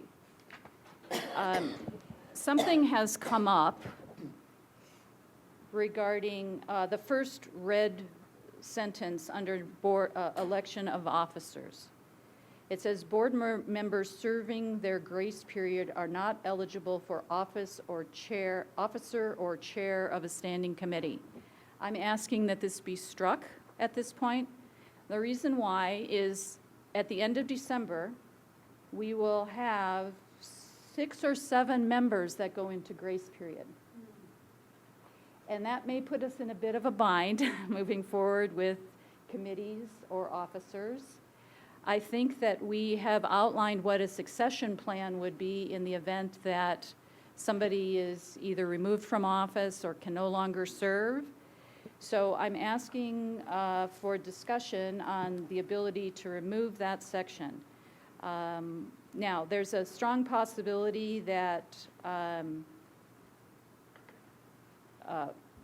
4 of the members whose terms will expire at the end of the year, if they're interested in seeking a second term, would be reappointed. We'll be talking about that. I'll be calling you individually and talking to you about that and what that process is. But we have 2 current vacancies now with the departure of Drs. Dominicis and Casagrande. Member Dawson, Forsyth, Lai, Stewart, and Wu will either be reappointed or replaced, but will essentially be in a grace period starting January 1st, as will Ms. Burton and Mr. Afriat.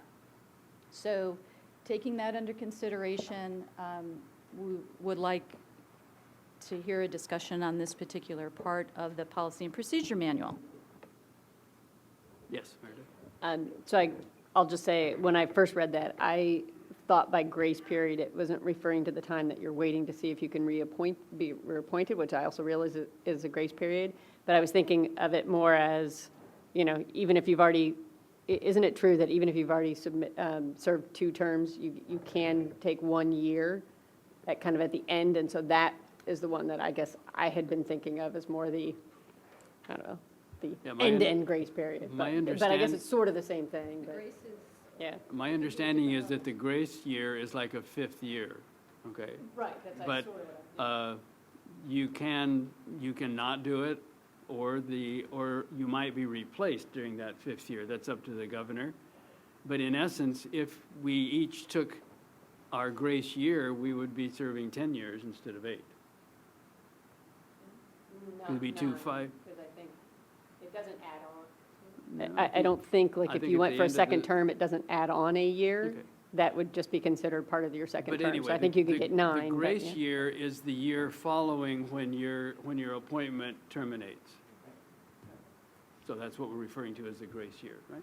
And I believe this came up because actually one of our board members was elected to either secretary or vice president and did not get appointed to a second term. Okay, so the grace period can be a couple of times during your terms. So the issue for discussion and approval or rejection is that at this point in time anyway, that we strike that change or that edit item, board members serving their grace period are not eligible for officer or chair of standing committees. Strike that from this version for the purposes that, and the concerns that Karen just mentioned. So is there any question? Did everybody understand what we're asking? Okay. I would love to entertain a motion for that. Okay. I'll it was second. Moved by Dr. Stewart. Seconded by, oh, I got it. Judy beat you to it. Okay, so it's been moved and seconded, and you call the roll call. Dr. Morrow? Yes. Forsythe, yes. Oh, I'm sorry, wait a minute. Comments from the public, thank you. Are we just voting on the removal of this? Yes. Okay, Morrow's yes, Forsythe, yes. Burton? Aye. Chappelle Ingram? Dawson? King? Yes. Lai? Lay? McKenzie? Stewart? Witcher? Wu? Motion carries. it's been approved that that item be removed from the manual. Is there any other discussion or concern regarding editorial changes that have been suggested? Yes. On page 7, just a point of clarification, maybe you could educate me on this. In the red section, last paragraph, effective July 1, 2016, surrenders and revocations are automatically accepted by the executive officer without board member vote. I think, isn't that stipulated surrenders and revocations? I don't know if You're that right. matters, but It's stipulated surrenders. I think that makes a little bit of a difference. Should it say stipulated surrenders and not just surrenders? Yeah. So I think what we're saying is that item should read, effective July 1, 2016, stipulated surrenders and revocations are automatically accepted. It is stipulated. We have a family crisis going on here. That's true. But that would be a voluntary surrender, but it would have to be stipulated if they surrender. Okay, who won that one? Okay. Spencer won that one, okay. The reason I bring that up is surrenders and revocations usually come to the board for a decision, except for stipulated surrenders. That's right. Okay, so that's been edited to read stipulated surrenders. Just as a reminder, this was the reg package that essentially went through the process last year and became effective July 1st of 2016. So that's why we've included it. Any other comments or questions? And if there aren't any more comments or questions, they can just accept it as revised. Okay. Any comments or questions from the members in attendance, public members in attendance? Okay, And that's the Then- entire manual. right. I would entertain a motion to accept the manual, entire manual as amended, so we can move forward. Okay, it's been moved and seconded.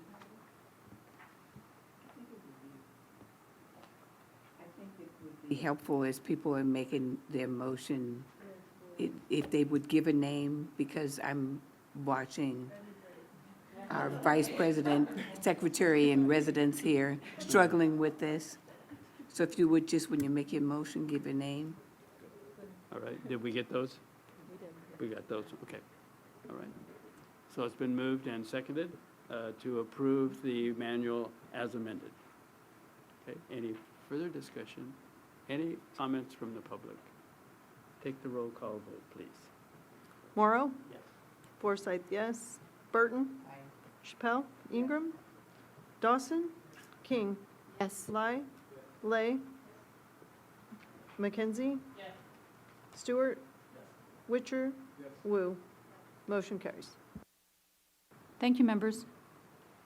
Okay, moving on to agenda item number 10, and I think Karen will carry that one through. This is the first time we've actually had to go through something like this. So in March, the board appointed Dr. Chavez as a public member of the Southern Deck.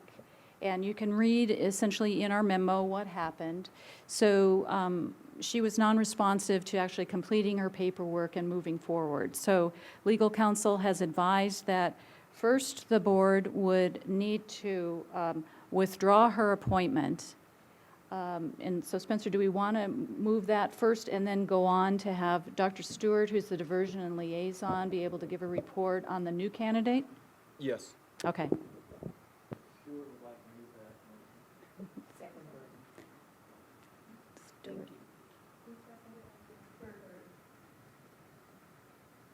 Okay, so it's been moved and seconded.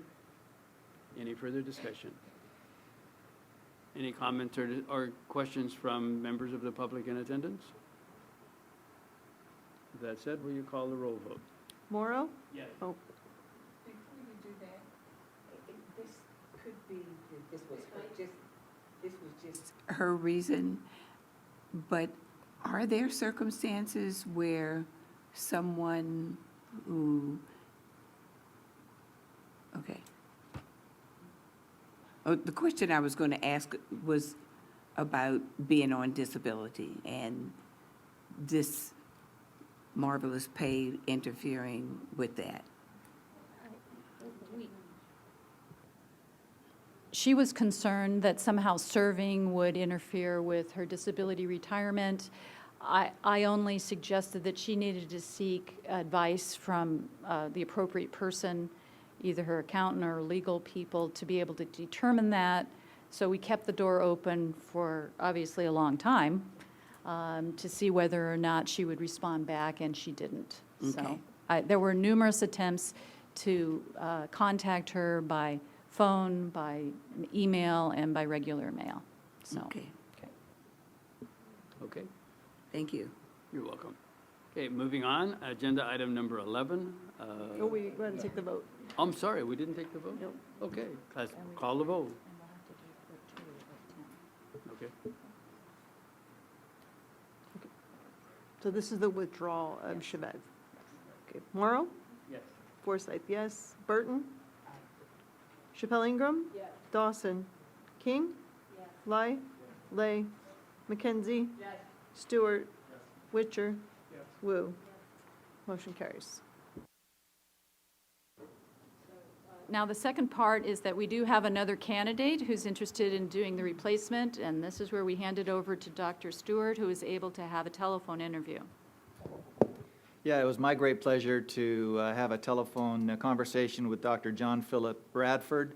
And again, it just strikes me how dedicated these folks are on the deck and what a service they're providing to the state of California. He spoke about the mission of the deck and how he understands the primary mission is to protect the public, secondarily maintain the integrity of the profession, and then also help the person who's looking for recovery.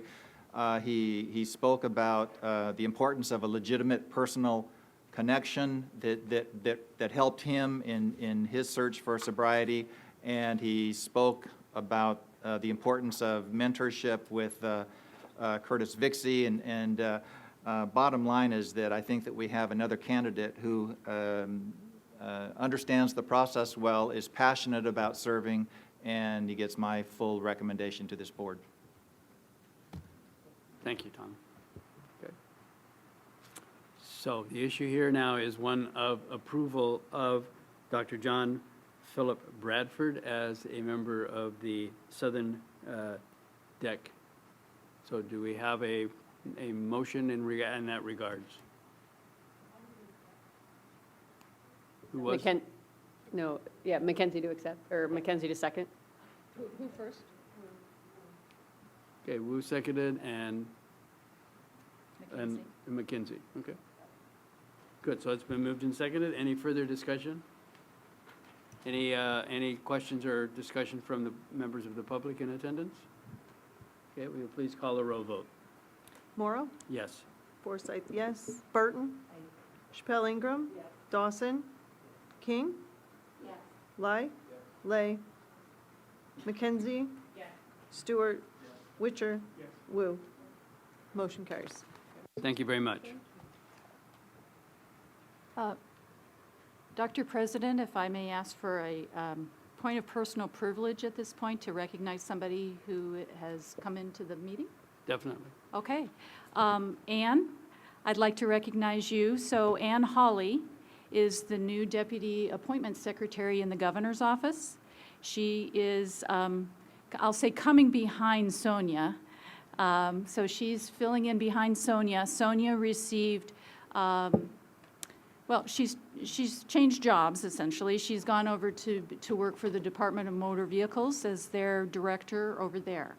So as I've spoken briefly with, for those of you who are going into grace period, you and I will have discussions, and then eventually you're going to be having discussions with Ann. And so welcome, Ann. I hope you'll be able to stick around so that we can meet you individually, and thank you for attending. So when we adjourn for lunch, board members, if you'd like to,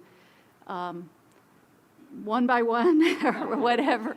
Yeah, don't gang up on her. Yeah, don't gang up on her, but, you know, introduce yourselves and we can take it from there. So thank you. Thank you very much, and welcome, Ann. Glad you were able to come and spend some time with us today. Okay, moving on to agenda item number 11. I think that Sarah is going to manage this.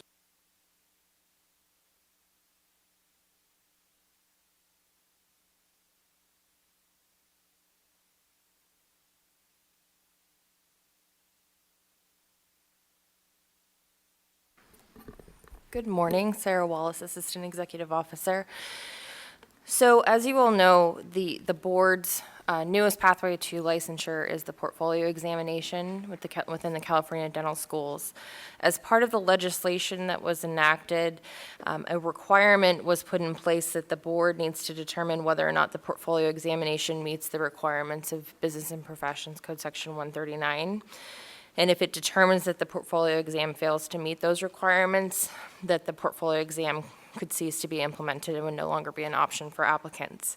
This report is due to the legislature by December 1st, 2016. And so staff has compiled information and has put together a rough draft report for the board's review at this meeting so that we would be ready to put together the report by the due date by December. And so the report was included in your board meeting packets. I would like to note that the report also includes 5 attachments that we did not include as the hard copies in the board meeting materials because they were pretty lengthy. And so in an effort to save paper resources, they were made available electronically on the board website.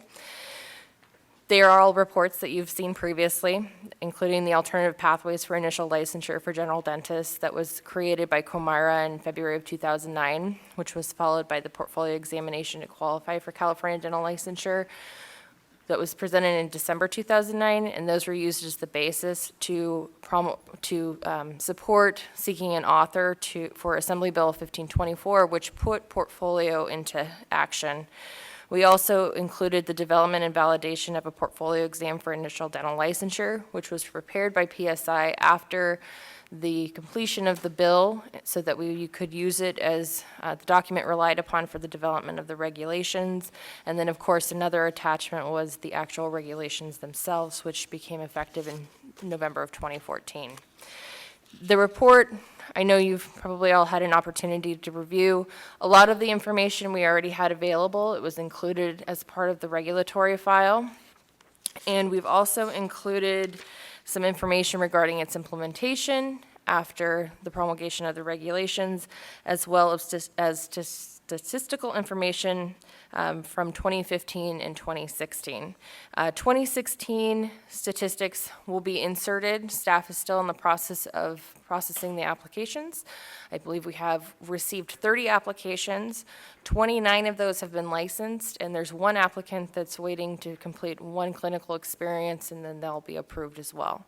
So they should either be approved this week or next week is the expectation. So far we have a 100% pass rate with portfolio. And so staff is recommending that the board certify that the portfolio examination pathway to dental licensure is in compliance with BMP Code Section 139 and recommend the continuance of the pathway. Okay. Thank you very much, Sarah. Appreciate that. I think that the portfolio pathway is alive and growing, let's put it that way, okay? And I think what we're needing at this point is that the dental board continues to support that process of licensure, that we continue to move forward with that. So this would require a motion. If someone would like to make that motion and second it, then we can have more detailed discussion. Is that motion approved? Okay, moved and seconded. Do we have any more discussion on the portfolio exam itself? Sorry. It would be helpful for me to hear from some of our board members that are actually in the dental schools and to give me a sense of what they're hearing from the students and in terms of are they excited about the pathway? Are there barriers that are coming up, or just a sense of that? I think we have the opportunity to have that discussion under the examinations tab. Okay? Yeah, we will discuss that. It'll be under a different item, okay?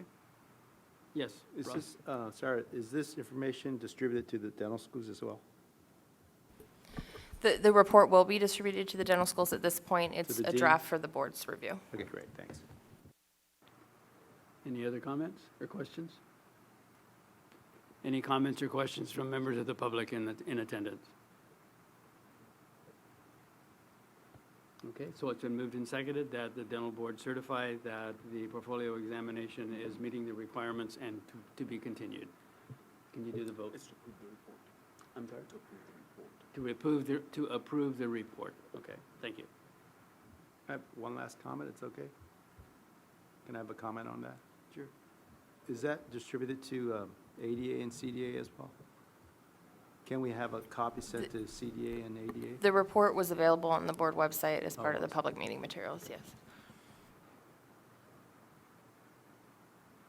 Okay, we can call the roll. Morrow? Yes. Forsyth, yes. Burton? Chappelle Ingram? Dawson? King? Yes. Lai? Lay? McKenzie? Stewart? Witcher? Wu? Motion carries.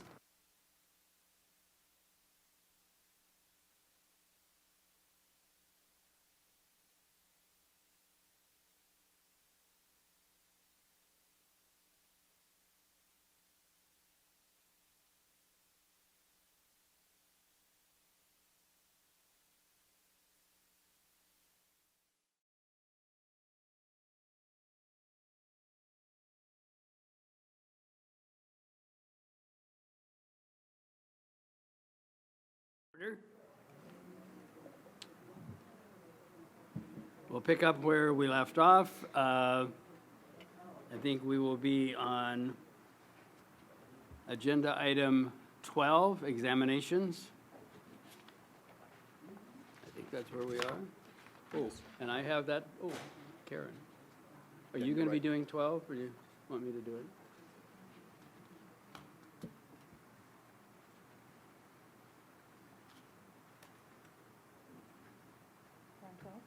Yes, I think we have a representative from REB.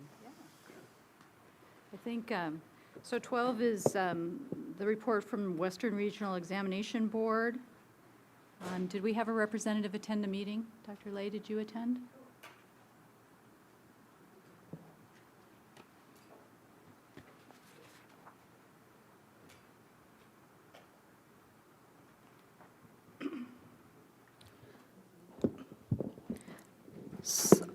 Okay, so I attended the Dental Examination Review Board, which is part of REB, on June 24th in Austin. So the meeting, was a shorter meeting than usual. We had an ADA representative that came to the meeting to talk about the same thing that we had talked about at our previous meeting. There is, about the letter, speaking on, basically saying that all regional boards are equal and that all the state boards should be accepting, all regional boards. So there was a discussion on that. I did bring up to the ADA trustee who was there that in their endorsement, for all the regional boards to be, portable, portfolio from California should also be part of it because it was not in the letter. Also, there was the announcement of the new chair for the RAP. The new president will be Dr. Norm Magnuson, and then the chair-elect will be Dr. Dale Chamberlain. So they had an election there. Each state representative basically gave the board the updates on what's going on in their state, and it was really interesting to hear that every state board that was present was basically faced with the same challenges as we are. Scope of practice, anesthesia requirements, so things like that. So it was a common thread, among the members. For the very first time, REP instituted the provisional acceptance of patients. Not all schools participated in that program. What that means is that the candidates could actually, submit the x-rays of the patients for provisional acceptance, in advance. So when they show up for the exam, the patients were accepted. The patients didn't have to go through the whole process of being checked by the rep examiner. So again, not all schools participated. For the candidates who do not attend that school, they wouldn't be able to have that option. So that was the first year that they implemented that.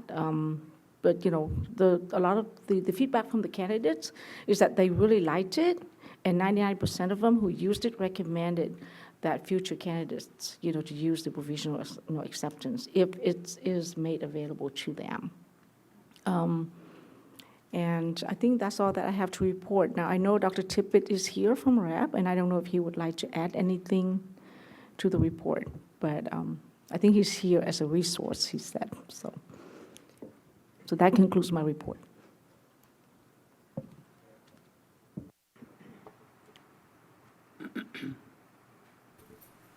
Good afternoon. Good afternoon. I'm Nathaniel Tippett. I'm the current chair of REB, and I'm here strictly having been sent here by leadership as a resource, or if y'all have any questions or comments that I can carry back to the REB leadership. So I really have no comment. I think that everything has gone quite smoothly over the last 2 years that I've been attending y'all. I'm starting to feel like a California board member. It's about the same size as Texas, but y'all talk different. So if you have any questions or comments, let me know. I would say the ADA rep that the doctor was referring to, as you well know, there's a lot of conflict now between the 5 regional agencies and the goals and desires of the American Dental Association. They want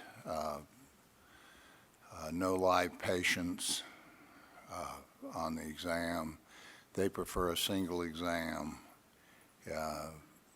et cetera, et cetera. Reb, as a position, just so I can point it out, we believe that nothing is as effective as competition. I think it's great to have portfolio. I think it's great to have PG1. I think it's great to have 5, or certainly 3 to 5 regional exams. That's what keeps us sharp. Monopolies, in my judgment, have never been particularly productive. And I know these are very controversial views that different people have. We're very strong on states' rights. I think that California, for example, has the right and the obligation to choose whatever examination and whatever pathway that y'all choose to have.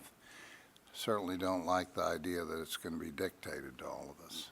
But so that being said, we're real happy with our relationship with California. And if I was going to be around longer, I'd teach y'all to talk right. Any questions at all? Thank you very much for coming and joining us. You're a familiar face to us all. I've been here a number of times. And we're getting to, at least I'm getting to the point at which you don't have an accent anymore. I mean, I can understand what you're saying now. I know, I guess I married a New Yorker. You ought to hear her. It's been my privilege to have met and spoken with most of you, and as I say, we have thoroughly enjoyed our relationship with California and look up to California as an innovator.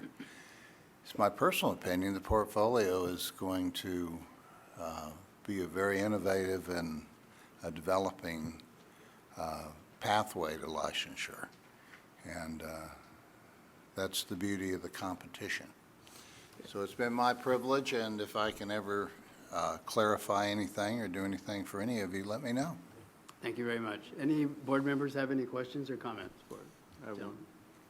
Yes, sir. Is there anything we can do for you? I think I'm in pretty good shape unless you can lay fence line. I got about... I've done it before, but no. Oh, man, that's brutal, isn't it? No, I'm real pleased with, we were obviously, as I think Casagrande had said one time, a shotgun wedding. And I'm real pleased how it has worked out. And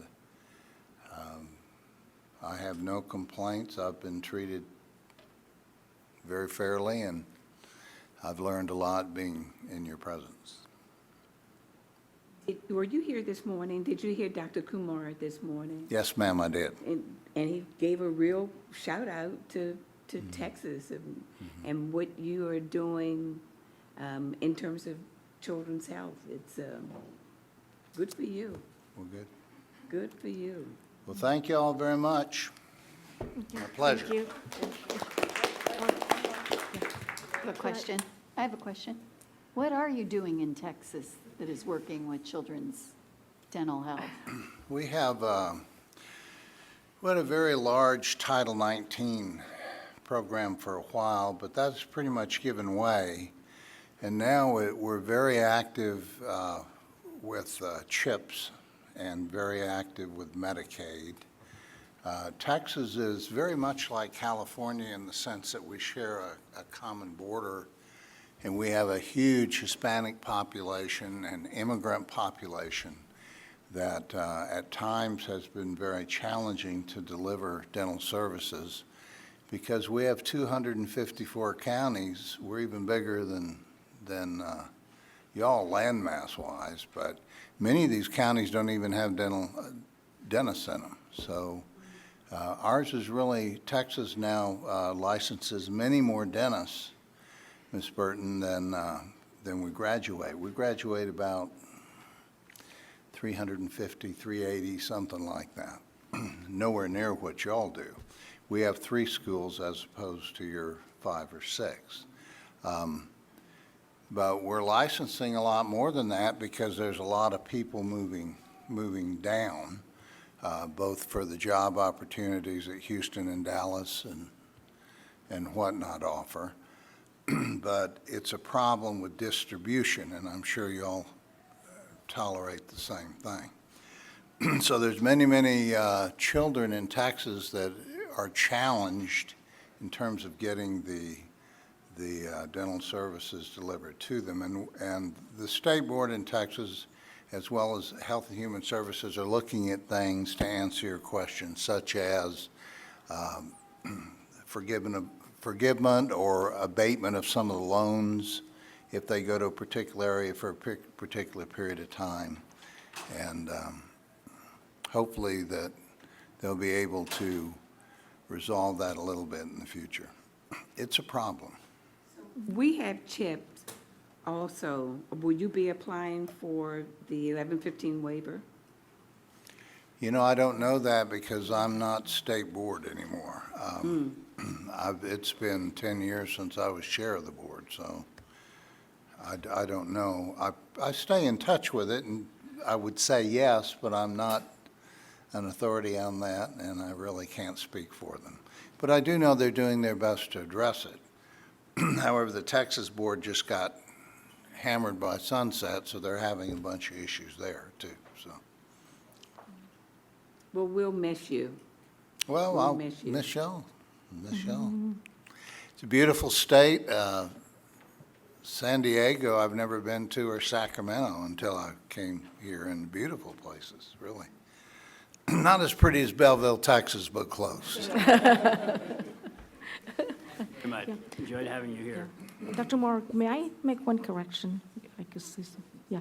Earlier, I was saying that Dr. Norm Magnuson and Dr. Dale Chamberlain, as chair and president-elect, it's not for RAP. I apologize to Dr. Tippett. It's actually for the Dental Examination Review Board, which is a component of RAP. Dr. Tippett is actually chair of RAP, so I just want to make that clarification. I think I misspoke there.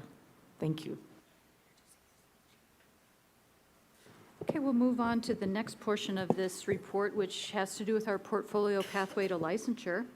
And it's very exciting what's going on throughout the country. We're continuing to get inquiries from other states. Doctors Morrow and Wu can update you on some of the recent discussions that they've been involved in. So I'll hand it off to them in just a minute. I just want to say, though, that our portfolio program here in California seems to be ramping up. I'm pleased to announce that Loma Linda is actively in the program now and is in the process of getting their examiners certified and sending us lists, and we'll now need to work on UCLA and Western to see if we can bring them along, and then to probably also assist University of Southern California with whether or not we can increase their numbers. But it's taking on, and we're hoping that because we're getting national recognition, that will give the 6 dental schools in California the incentive to work toward, along with the board, to make this a successful pathway to licensure. So at that, I'll hand it off to Drs. Wu and Morrow to sort of team report on the things that they've been involved with since the last meeting. Yeah, well, I'm going to ask Dr. Wu to step in right now. Dr. Wu is the chair of our examination committee for the board, and she's actively involved in this portfolio process at the University of Pacific. And so and she and I had worked together with a teleconference recently with the Iowa Dental Board regarding portfolio. So you want to share some of that? So Dr. Morrow and I spoke with both Iowa and with Kentucky. Kentucky has accepted the portfolio, and Iowa's coming along with that also. I also wanted to talk about, Karen Fisher and I have spoken about getting together with some of the Southern California schools to get them more on board with the portfolio. One of my ideas was to actually have a focal point or a meeting, as we used to do when the California board used to kind of work closely when we used to administer the exam to the schools. Right now, I'm trying to just individually ask what hurdles each school faces when they go to administer the exam, and they are very small at this time, and we're ironing them out quite well. And I would just think that more students would we would get more candidates if the portability issue was a little bit greater. So, because as you know, the portfolio is only in California at this point in time, as opposed to the REB, which is in a lot of states. So I think that's why we don't have as many students opting for it at this time. So maybe we can have a meeting with the schools sometime in the future too to move that along, just to improve the communication about facilitating the exam itself. Yeah, I agree with what Dr. Wu has said, but, you know, I will just add that one of the issues with the schools I see is that obviously, you know, our curriculum is very crowded as it is. Our time constraints are virtually, what should I say, overwhelming to a lot of our faculty, and adding another dimension, which the portfolio is, and we would like to say it's not going to change anything, but it does change some things. It is, and depending on where the schools are right now with their curriculum change, we've had to change our code because it says that our candidates for licensure in California have to pass Part 1 and Part 2 of the National Board written exams.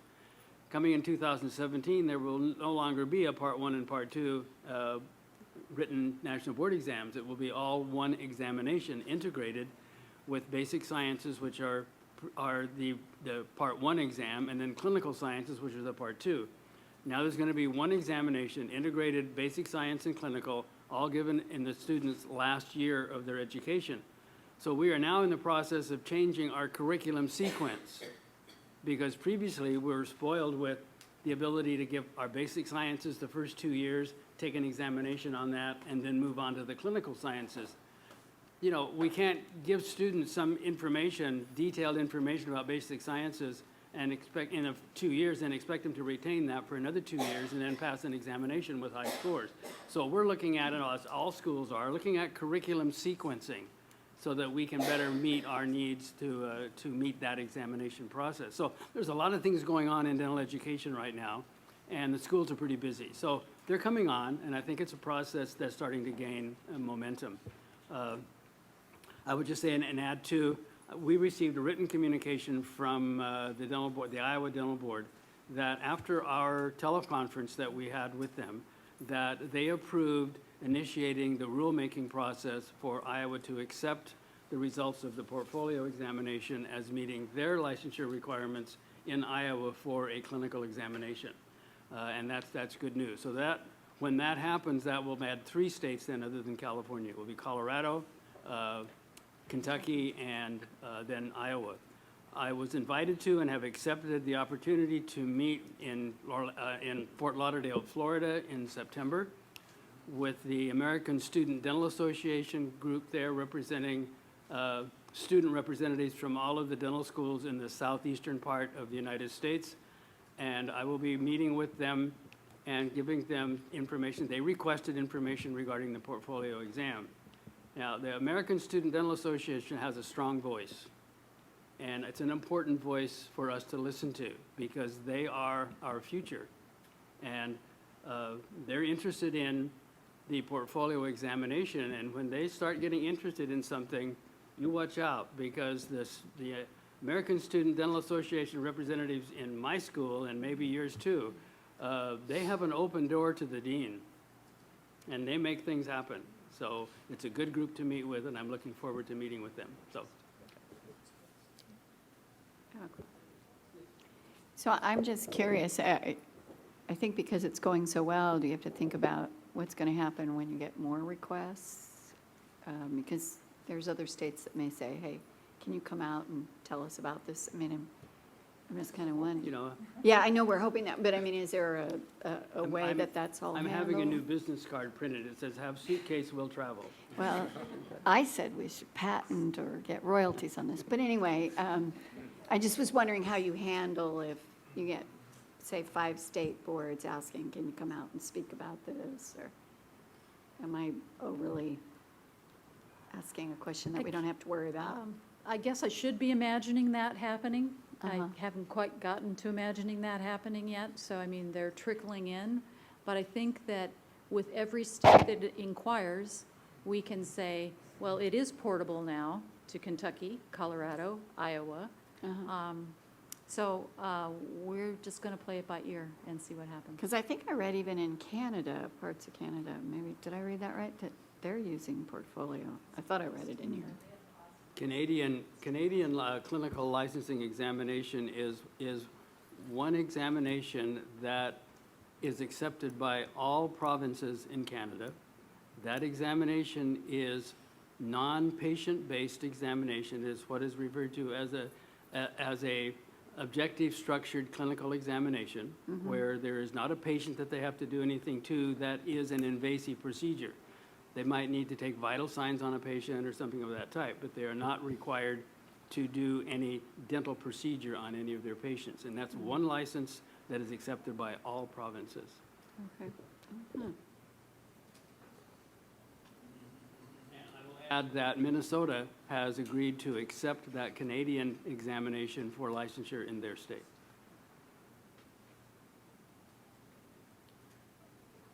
That concludes my report. Moving on.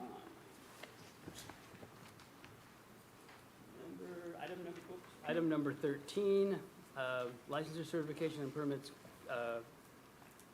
review of the dental licensure permit statistics, and I think Sarah has that.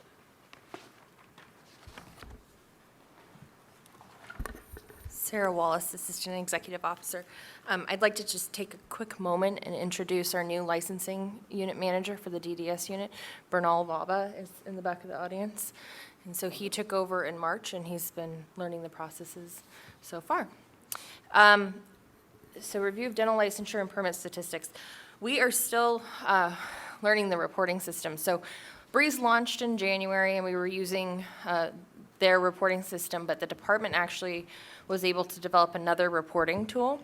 And so we're learning the subtle nuances of that reporting tool now. And so while we hope to be able to provide more trend analysis in the future, as we're learning this, we're right now just in raw data at this point. So there is an updated memo that I believe Linda's going to be distributing. Did you already distribute it? So in your board meeting packets, it's the same as what was previously included in your board meeting packet, with the exception of the new memo details the total licenses issued per pathway in 2016 now. So you have that for references purposes. We're upwards of having 38,000 active DDS licenses in California. And we've just been going through graduation.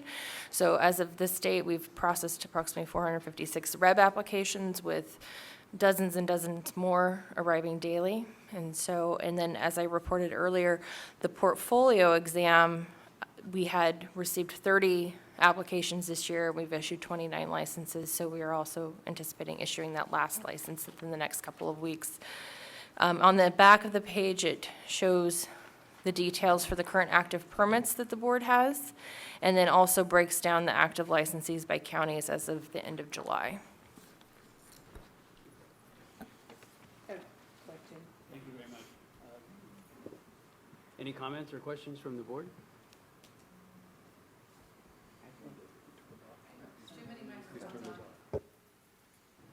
Okay. I've asked the question before about the large number of delinquent licensees. Is there any way to break that down as to the reasons for the delinquencies?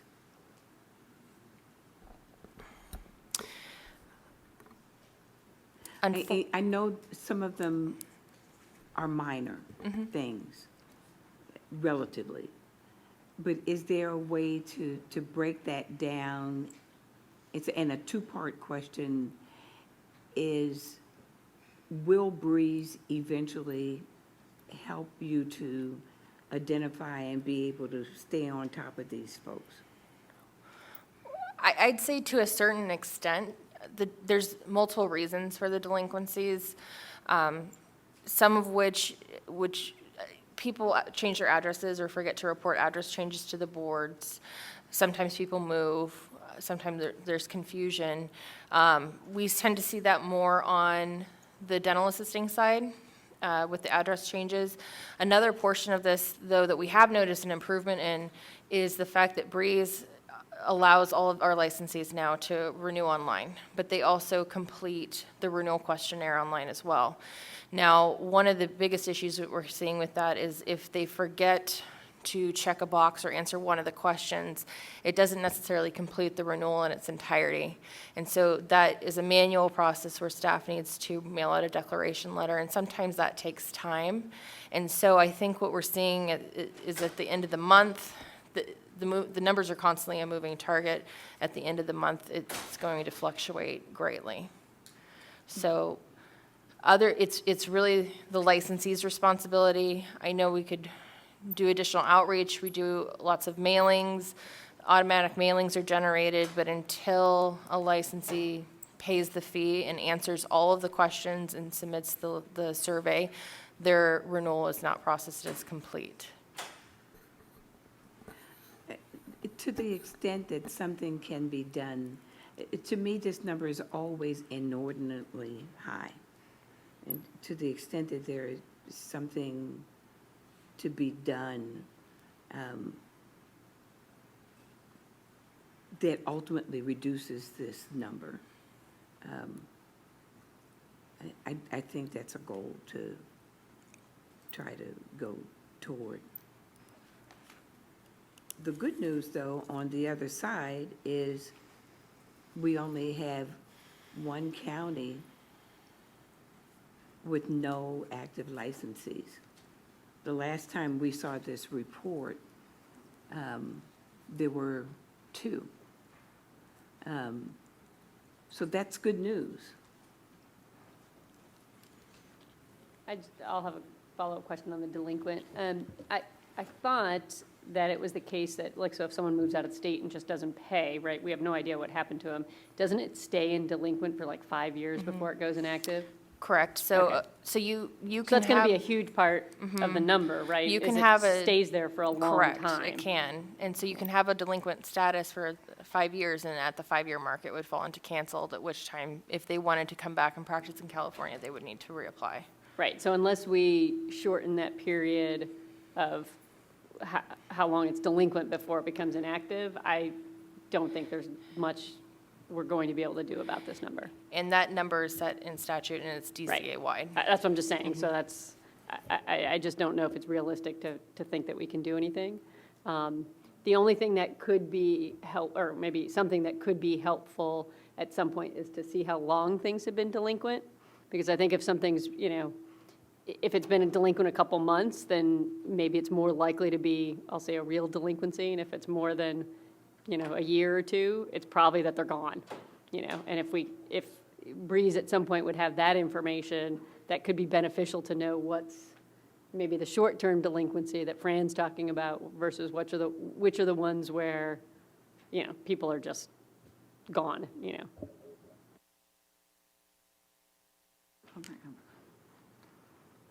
And I don't like to make it more work, but what is really handy is to kind of have the ratio of the population versus the dentists. I mean, that's what I do to try and figure out some of these, whether they, whether it's a reasonable amount of dentists or not.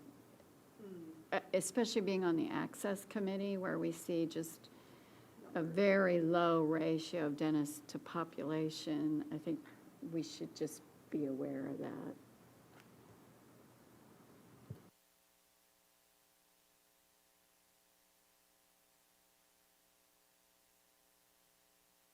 Okay. Well, I just want to say something very positive here. I'd like to thank the licensing staff. For the very first time, my residents told me that they got their license through residency in less than 3 weeks. My residents actually got their license issued on July 18th, and they completed the program on June 30th, and that's record time. I've never seen that before. So I just want to give the shout out to the licensed staff. Whatever you guys are doing, keep it up. The licensees that are practicing across the country, many of them might have several licenses, dental licenses. They also might have several permits and different things. So I can well imagine that it's kind of confusing for those folks to keep everything current. Could you just remind me or us what we do in California to tell those people that their date's coming up and they need to get current? Could you remind me of the steps we go through so that we Sure. help those folks? Well, we send out the renewal notices approximately 3 months prior to the expiration date. It's on a new letter that details how you are able to renew online with Breeze. And what we're noticing with that is renewals are happening upfront a lot quicker, rather than people waiting to mail in checks and paper renewals. Also, all of the permits and licenses tied to a certain dentist are all share the same expiration date, so that when that renewal is sent out, they receive all of them at the same time, and it's all calculated on the same date, so they're not having to remember various expiration dates. However, after 2 delinquency notices, the board no longer notifies the licensee that they're delinquent. So if you're out of state, or if you haven't submitted a change of address, we don't try to track you down. But I believe we probably can get the information into the delinquencies breaking out, how many are over a year, how many, well, we can try. We can try. I think it would also be helpful to know, and maybe we can report this annually, how many people have reached the 5-year mark and will be canceled. That might be an interesting statistic. Now, I need to shout out to our staff, and I'm sure board members know this and are very appreciative. Since Breeze, we have they have really worked long hours, put in overtime to not only try to keep up with the current workload, but with Breeze came its own challenges. And we need to be correcting these challenges along the way. It's not a project that can be put off. So our staff has done a fabulous job in trying to not only keep up with the current workload, but to also solve some of the challenges so that eventually, hopefully, this will all smooth out. But I do want to take this opportunity, I don't think we can say it enough. We want to encourage all licensees to do as much paperwork as they can online. If you need to renew a license or a permit, it's nearly done instantaneously once you push the button and everything is filled out completely. For those folks who want to continue to send in paper, that part of the process actually takes longer than it did before. So we have our staff all hands on deck. As they're talking to people on the phone about a particular issue, they'll remind them, please go to Breeze, become acquainted with it, sign up if you haven't already, try to use Breeze as much as you can to get this paperwork done. We're trying to decrease the time. So if we receive a check in the office, it's going to take much longer than it did before to process, just because the way the system is set up.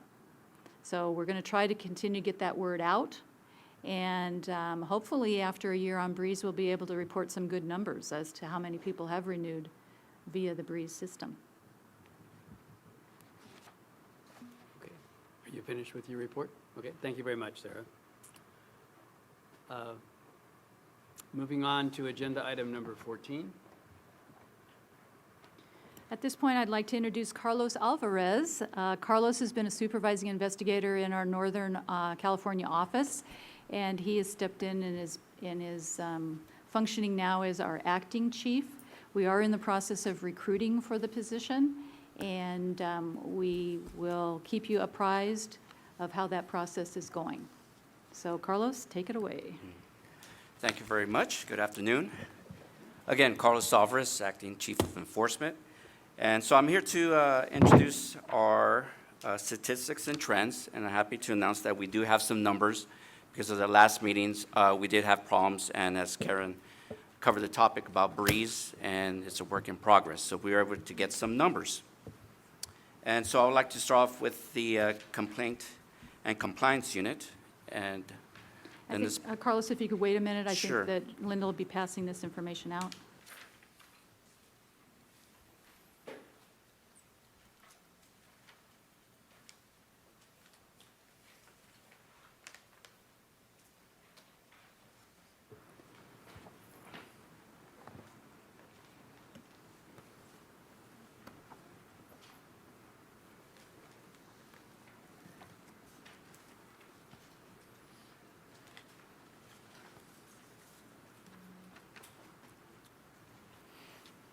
Okay, so I'll start off with the complaint and compliance unit. Complaints received. This is the total number of complaints received during the fourth quarter, which was 797 complaints, averaging about 266 complaints per month. So right now, the active caseload is 804. So the average caseloads per consumer service analyst during the fourth quarter was 230 complaint cases. Then the complaint aging for the fourth quarter, as we have 0 to 3 months, we have 347 cases, and that's about 44%. 4 to 6 months, we have 304, total of 38%. 7 to 9 months, we have 57, that's 7%. 10 to 12 months, we have 52, 6%. And case aging from 1 to 3 years, we have 43 cases, and that's 5%. And the cases closed, total number of complaint cases closed between April 1st, 2016, June 30th, 2016, was 631, averaging 210 per month. I'm sorry. Carlos, the complaints can come from where? Can they come from largely, I would assume, patients' families? Do they also come from community dentists? I mean, can they come from anywhere? Yes, they come from anywhere. So like I said, we do receive complaints from doctors as well who report deficiencies in other dental practices that, So I mean, dental practice. if a dentist calls and says there's an issue, would you check it out? It is something that you act Yes, we do. favorably on? We do generate a complaint, and we said we take all the complaints serious. So it doesn't really matter who it's come from, we'll generate a complaint. Dr. Stewart, are you asking that question because you've heard rumors that somehow dentists can't file a complaint against a colleague? I've heard that before, that's why I'm asking. I've heard people say, oh, I didn't think a dentist could file a complaint. I had a call this past week from a dentist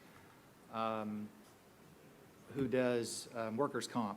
And the workers' comp dentist is a kind of a small group subset that they get referred a lot of these cases to. And the gist of the call to me was that those folks are noticing that there is a deterioration, I would call it, in the quality of care that they're seeing. And so they were wondering what to do about it. And so that's why I was asking if a complaint can come from just a dentist out in the community, and your answer was helpful. Yes, yes, and they said we'll generate a complaint on that and we'll investigate it. So I have a question too. So the question being, if you received 797 complaints, but your caseload for the 0 to 3 months is 347, so roughly how many complaints turn into actual cases? It must be, less than 20, 25% in order to have that low a 0 to 3 month caseload. Yes, from 0 to 3, 347, like I said, not all of them turn into complaints because what we do is we have the dental consultants there at the office where they do write a report, where they review it, and if they find that there's no errors, then at that time we close it. So that's why this time frame, it's, we receive the cases, then we reduce it, a lot because we have dental consultants. So that we work with. what percentage do you expect of complaints are closed and never become a case? Well, I would say that I would have it at a low percentage. Because we have a lot of reports that we do generate that go through the complaint process. So if I was going to take a guess, I would say generally about 25% of them, we don't generate any type of investigation because our dental consultants find that there's no errors. So 75% do become cases? Yes, approximately. Because then I would expect if you're getting around a caseload or complaints of 797 roughly a month, then your 0 to 3 month, it's a quarter's worth. I'm sorry, I was quarters. thinking a month. Yeah. Sorry, my mistake.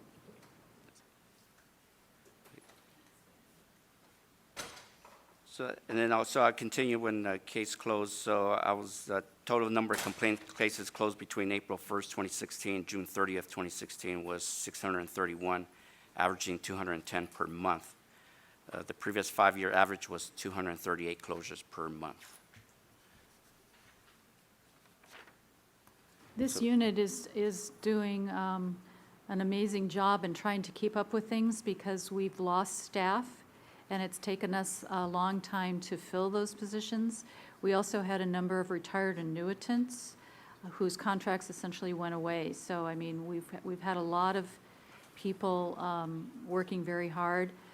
We hired Crystal Williams to oversee this as the manager, and she's been on the job a couple of months, though it seems like a couple of years probably to her already. So I think we'll be looking at these numbers even getting better since we're getting close to being fully staffed in that unit again. Yeah, so I think, Karen, that was part of my question, because obviously, long-term, you can't be having more cases come in than are cleared, and I just couldn't remember from the staffing, I was trying to look for it. Is this one of the areas that still has open positions, or they've all at least recently been filled? Recently been filled, and I'll be giving that in my executive officer Okay, report I knew it was tomorrow. in here somewhere. Yeah. Okay, thanks. In fact, if you want to skip to my executive officer report, I think it may have the numbers in there. Okay.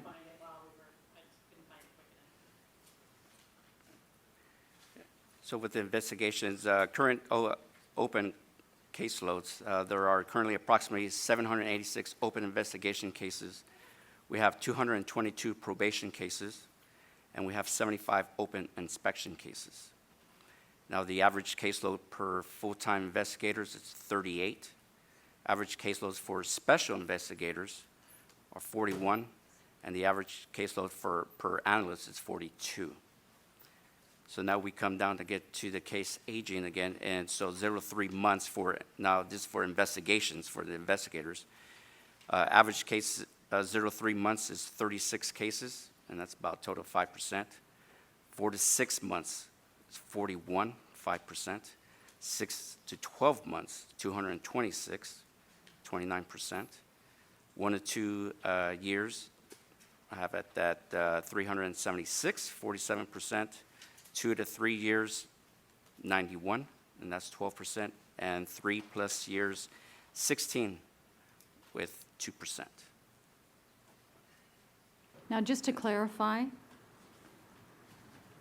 these timelines include going to the Attorney General's office? No, these timelines are not including the Attorney General's office. Okay.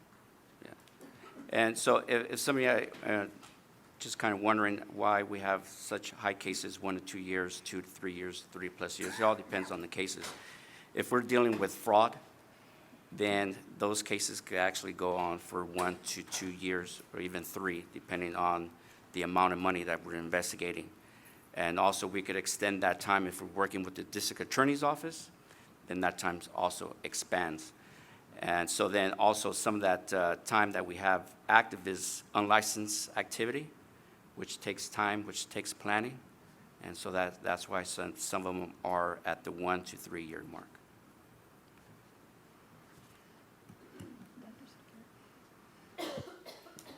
Carlos, one of the things that I've come to understand is that even though a complaint can come from a dentist in the community, you still have to have an engaged patient, because that patient has got to cooperate in the investigation or nothing's going to move forward. And it's come to my attention that in some cases, I don't want to say many cases, but in some cases, the patients are just not interested in pursuing this situation. They just as soon move on, not take the time out of their life, and deal with it. Is that something that you're familiar with as well? Is that a rare occurrence that a patient would choose not to? Yes, it does happen, where the patients, we actually go and make contact with the patients, explain the investigation, and they don't want to get involved. So therefore, we have to come up through different avenues to investigate it. And so some of those avenues is retrieving the subpoena or getting the search warrant, depending if it's criminal that we're investigating. But yes, there's different avenues, but there is times where patients just don't want to get involved because they don't want to take the time to go to court, they don't want to testify, and they want nothing done with the investigations. So I had that experience as well.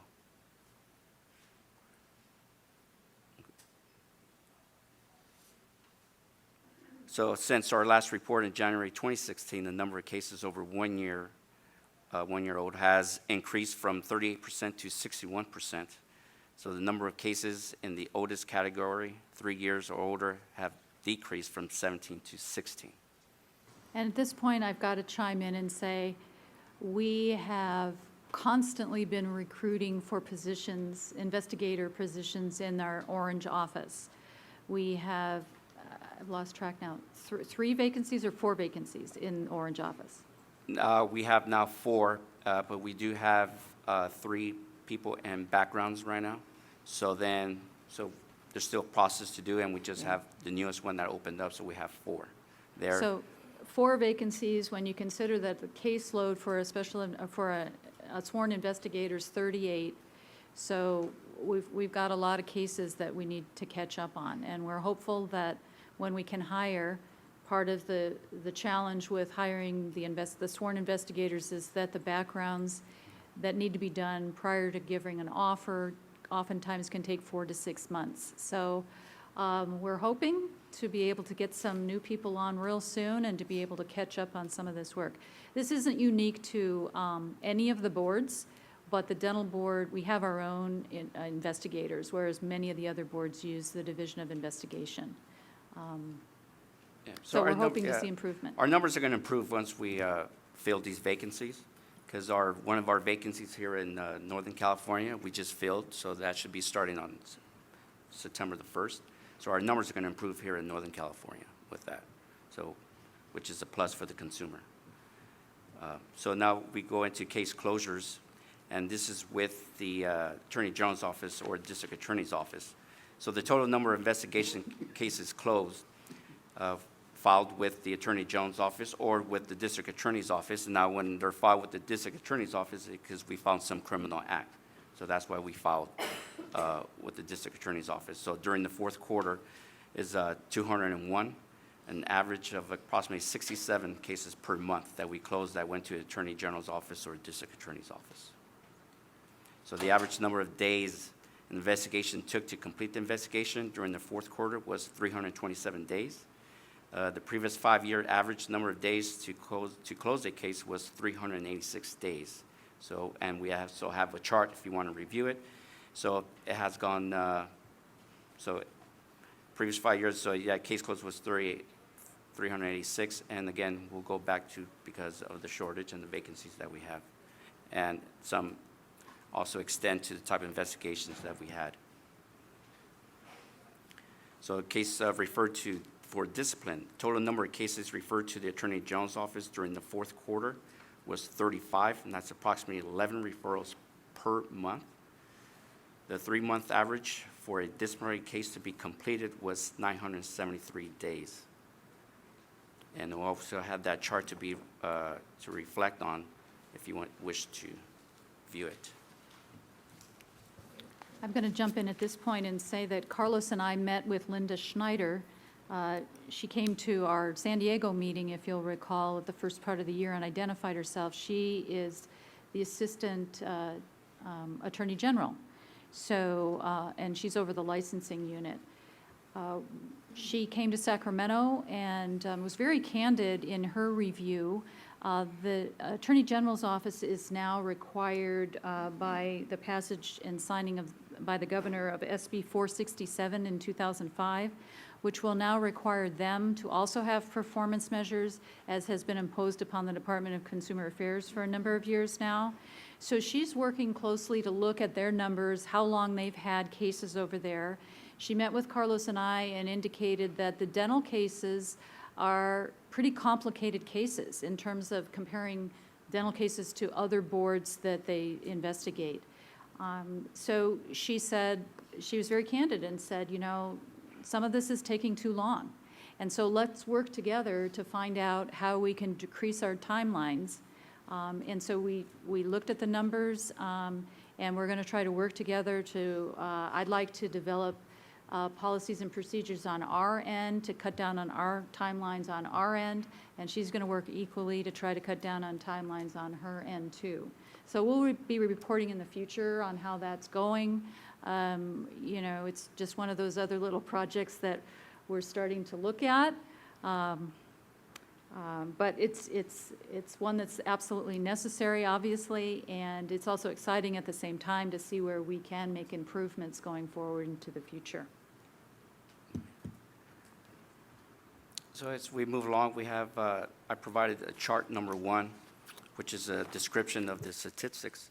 And if you notice that January through March of 2015, 2016 fiscal year, it's not in there. And that was because, again, we were coming up with the problems with Breeze, so we don't have those numbers. But we're actually doing case cleanup on this, so hopefully for the next meeting, we'll have all these numbers. But if I inspect it, it would total out the average that we've been receiving complaints, and we've been averaging about 3,000 complaints.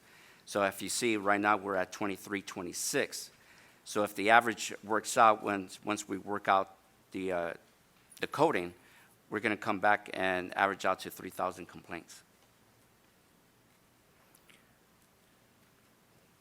So if we want to move along, if you have any questions from chart 1. Then as we spoke and as we covered chart 2, I don't know if anybody has any questions from chart 2.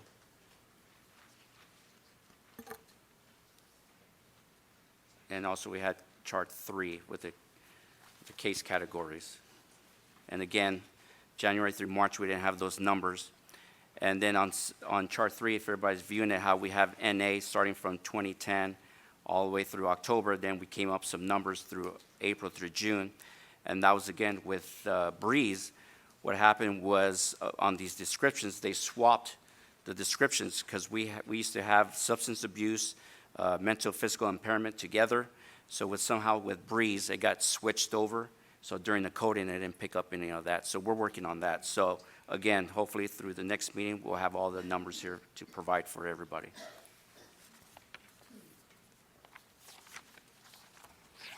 Okay, thank you very much, Carlos. So I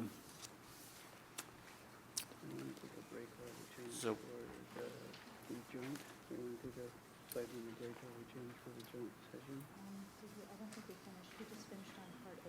Oh, I'm sorry, he's not finished. Okay. Okay. So I finished up with Part A, Enforcement Statistics Trends. Now, on the last one, there is a probation monitoring worksheet that I have, but we'll go back to that once I start speaking about the performance measures with the department. And I'll go back to this one here. So I'll start off with the performance measures for quarter 3, and that was through January through March of 2016. So on PM1, that's the number of complaints and convictions received. So total received was 848. Monthly average was 248. So complaints received was 744, and actual convictions was 104. If we go to PM2 intake, the average cycle time from complaint receipt to the date the complaint was assigned to an investigator, the target average date that the DCA has is 10 days. Our actual average day was 8 days. So we actually were below the 10-day target area. So this is an improvement. Go to the next page, PM3, intake and investigations. It's the average number of days to complete the entire enforcement process for the cases not transmitted to the Attorney General's office. Just includes the intake and investigation. With that one there, the target average is 270 days, and the actual average days that we had was 191 days. So again, that's something that we improved there from intake to investigations. On PM4, formal discipline. That's average number of days to complete the entire enforcement process for cases transmitted to the Attorney General for formal discipline. Includes intake, investigation, and transmittal outcome. And that target average day was 440 days. Actual average is 1,021 days. And again, as Karen spoke about, we did meet with the Attorney General's office to actually drop these numbers. So we're working with them, and they're working through a process. So here with PM7 probation intake, the average number of days from the monitor assignment to the date the monitor must make the first contact with the probationer. So the target date is 10 days, and we're actually below that. We're actually at actual 8 days to actually make contact with the probationer. And so then we come to PM8 with the probation violations response. This is the average number of days from the date a violation of probation is reported to the date the assigned monitor initiates appropriate action. Now with this one here, it's kind of inaccurate because they have a target date of 15 days, and DCA came back, the actual average days for us was 28 days. And so when I saw this, I knew that this was wrong. So that's why I included the probation monitoring worksheet performance measures number 8, and this was for in-house, and we have a cycle time of 8 days. So we're actually below the 15 days here, and we're not actually at the 28 days that is here reported. So this is in-house, and like I said, we're below that target date. So on PM7, I know your average is below the target, but it's increasing. Are you concerned about that at all, or is it just an anomaly in a quarter? Again, it's actual, when I go back to probation intake, when it's the average is 8 days, but I have some cases here. If you're looking at it, my report that I attached, number 7, probation intake, we have a cycle time of 1 day. We have a cycle time of 5 and cycle times of 7. And a lot of times, again, that happens with, I could say with the schedules, with the investigators trying to schedule appointments with the probationers. And a lot of times, that's what we do. It's a lot of times the probationers can't meet with us on time. You know, we wish we could meet with them on the first day, but we do make contact with them, and sometimes they don't return the phone calls to us, so that's why these numbers sometimes increase.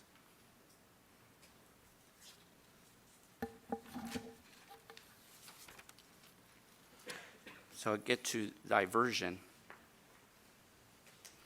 So the Diversion Evaluation Committee, the DEC, program statistics for the quarter ending June 30th of 2016 are provided below. These statistics reflect the participants' activity in the diversion recovery program and are presented in information for purposes only.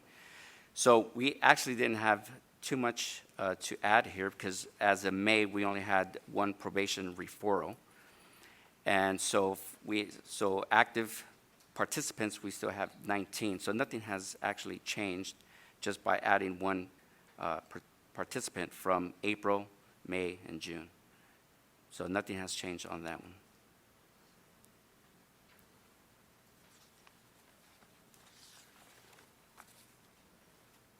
Okay, good. Thank you very much. Any questions or comments for Carlos? Everybody okay? Any comments or questions from members of the public in attendance? Thank you very much. Okay. Thank you.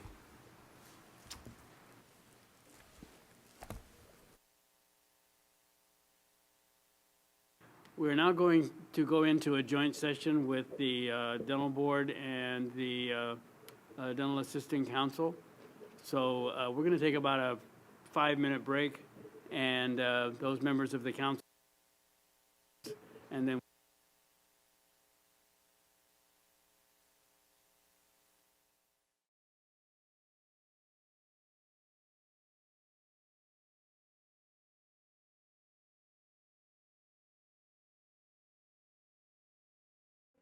okay, we are ready to convene the joint meeting of the Dental Board of California and the Dental Assisting Council. The purpose of this joint meeting is to allow the board and the Dental Assisting Council to interact with each other, ask questions, and participate in discussions. Since the board has already had a roll call and established a quorum, it is only necessary for us to have a roll call and establish a quorum for the DAC. So I think Judy Forsyth will take care of that for us.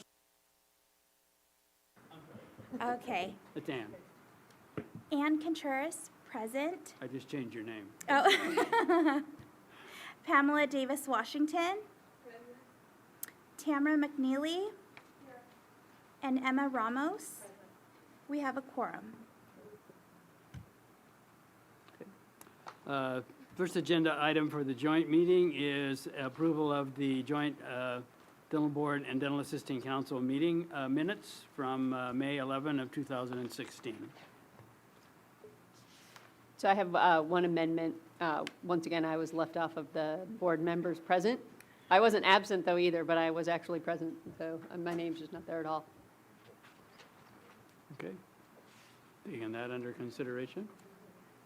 Any other concerns, observations, or recommended edits to the minutes?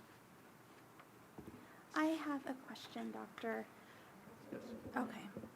For joint 12, regarding the fee increases, I was just wondering if there's a separate fee for a permit versus licensure fees for dental assisting, since it's a different type of license, such as the OSA, oral surgery assistant, and ortho, since those are permits versus licenses such as RDA and RDA-EF. Yes, there are separate fees for the orthodontic assistant permit and the dental sedation assistant permit. Okay, and they're about the same fees, right? They're $100 each that's going to increase? I think that we're looking at the minutes right now. Did you have a specific question about number 12 on the minutes? Is that what you're asking? Yes. Okay.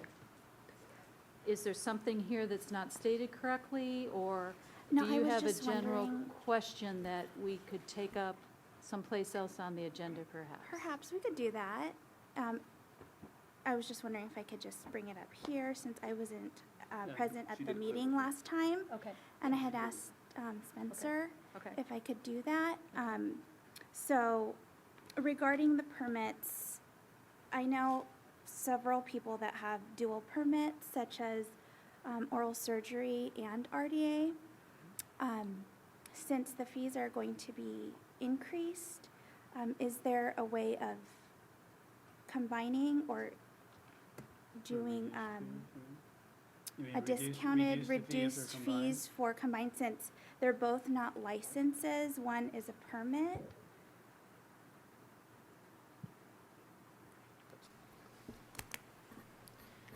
I don't know if this is the right time for this, Spencer, so I'll defer to you.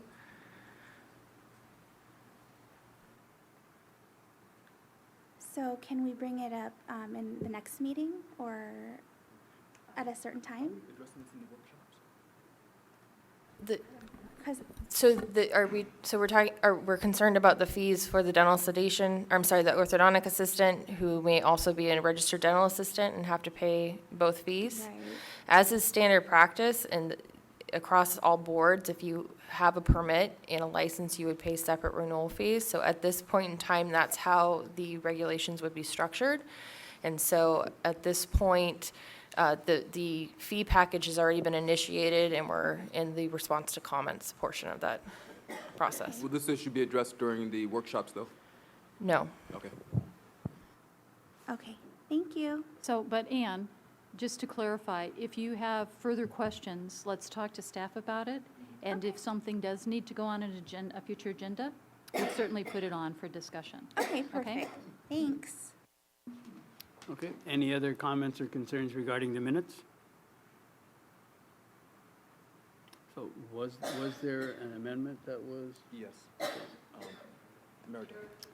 Okay, So the right, motion okay, would be right, to for approve as attendance? amended. Okay, so,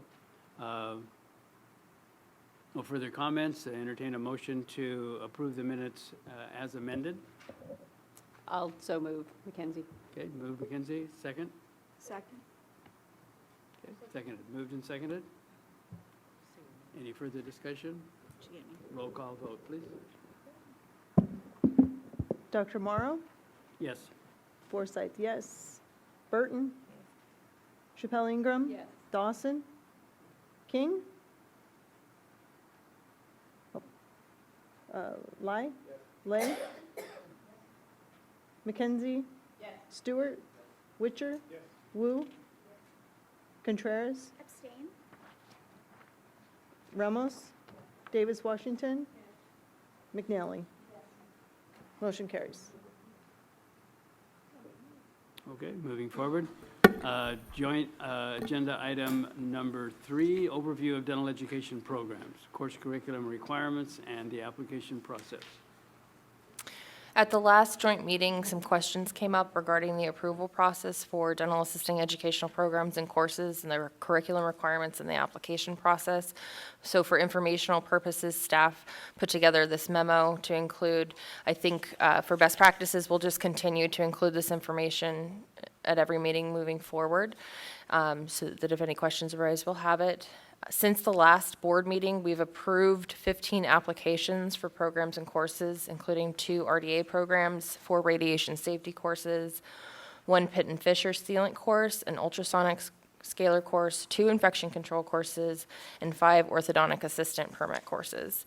No applications have been denied, and we're currently in the process of reviewing 12 applications that we've received since the last meeting. The notable statistic on this sheet is that the fact that we've received 3 RDAEF program applications, which is unheard of. So we've had the same programs approved in California for a very long time, and all of a sudden there's a great interest in submitting applications and having additional RDAEF programs.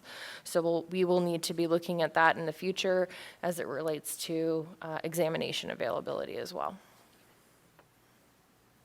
And I'd be happy to answer any questions. Yes. Something that came up at the workshop regarding hours and approval, and I was just curious, do you guys know off the top of the head what the breakout for the RDA programs that were approved, what their hours were, specifically for the clinical hours? The individual applications that were approved since the last board meeting? No, not off the top of my head. Okay. So it was just, there was a comment made regarding what the intent was of how the language is written versus what, how it's being interpreted, and that there was a program that, it was my understanding, had 20 hours of extern that was approved, and that just raised a concern. That was never the intent when those hours were changed. And so that is language that we want to be looking at the regulatory moving forward, how we can ensure that there's sufficient amount of extern hours when these new applications come forth, so.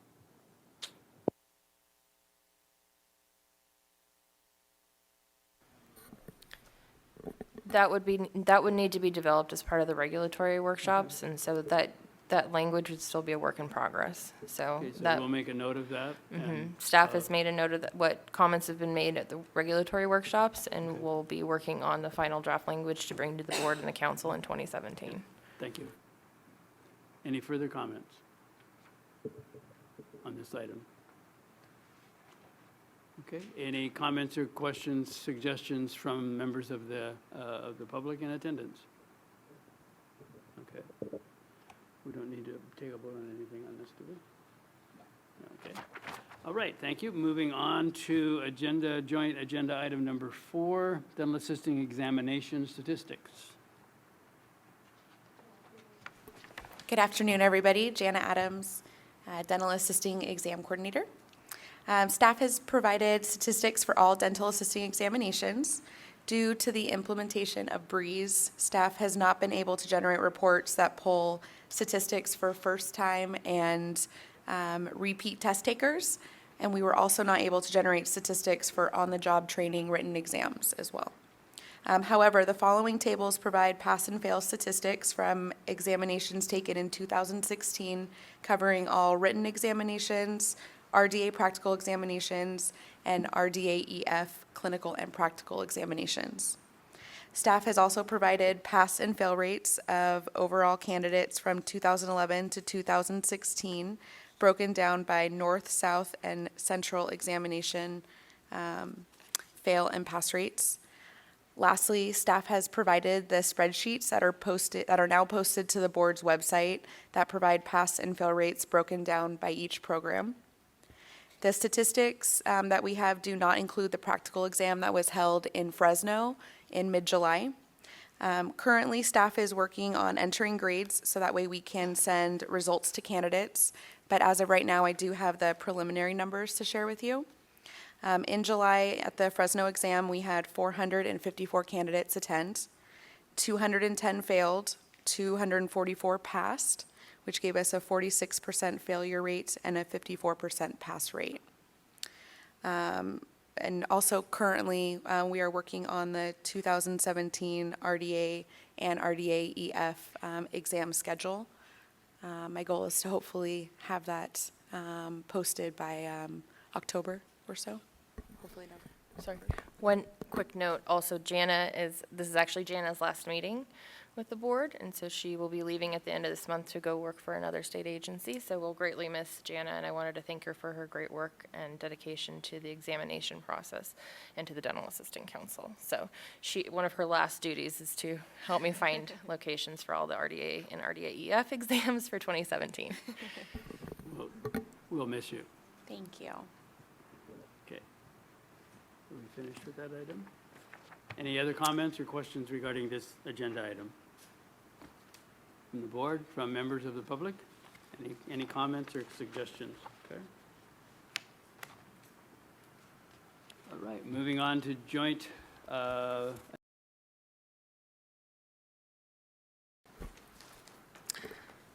The tables on this page show current statistics by license and permit type as of July 21st, 2016. And then the table on the back of the memo, or lower if it's online, provides current license statistics for all licensees who have both a registered dental assistant and registered dental hygienist license. I'm going to comment a little bit on that. So that was an item that had been requested, I believe, at the March meeting, and we've been working on being able to pull the data. And so I know the table looks a little strange, but you'll notice that the grand total equals on both sides. So if you look at each separate individual line item, you'll see on current active, of the 459 that are dual licensed, 949 have a current active RDA license, and 3,611 have a current RDH license, and so that would be the same logic falling all the way down. okay, makes sense. Any questions, concerns? Members of the public? Okay. Moving on to joint agenda item number 6, a report of the results of the Department of Consumer Affairs Office Professional Examination Services, occupational analysis of the RDA-EF practical exam. I'm going to be handing over the presentation to Dr. Linser from the Office of Professional Examination Services. I did want to note that there was an error on the memo, that this is just in relation to the RDA-EF occupational analysis, as we discussed the RDA occupational analysis at the last meeting.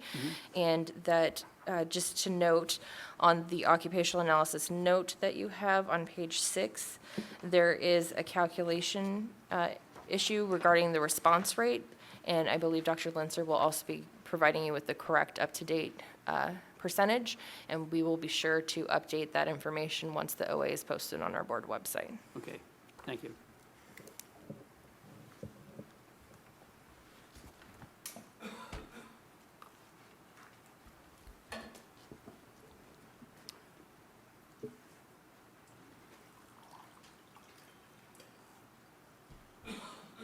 Good Welcome afternoon. back, Dr. Linser. Welcome back. Thank you.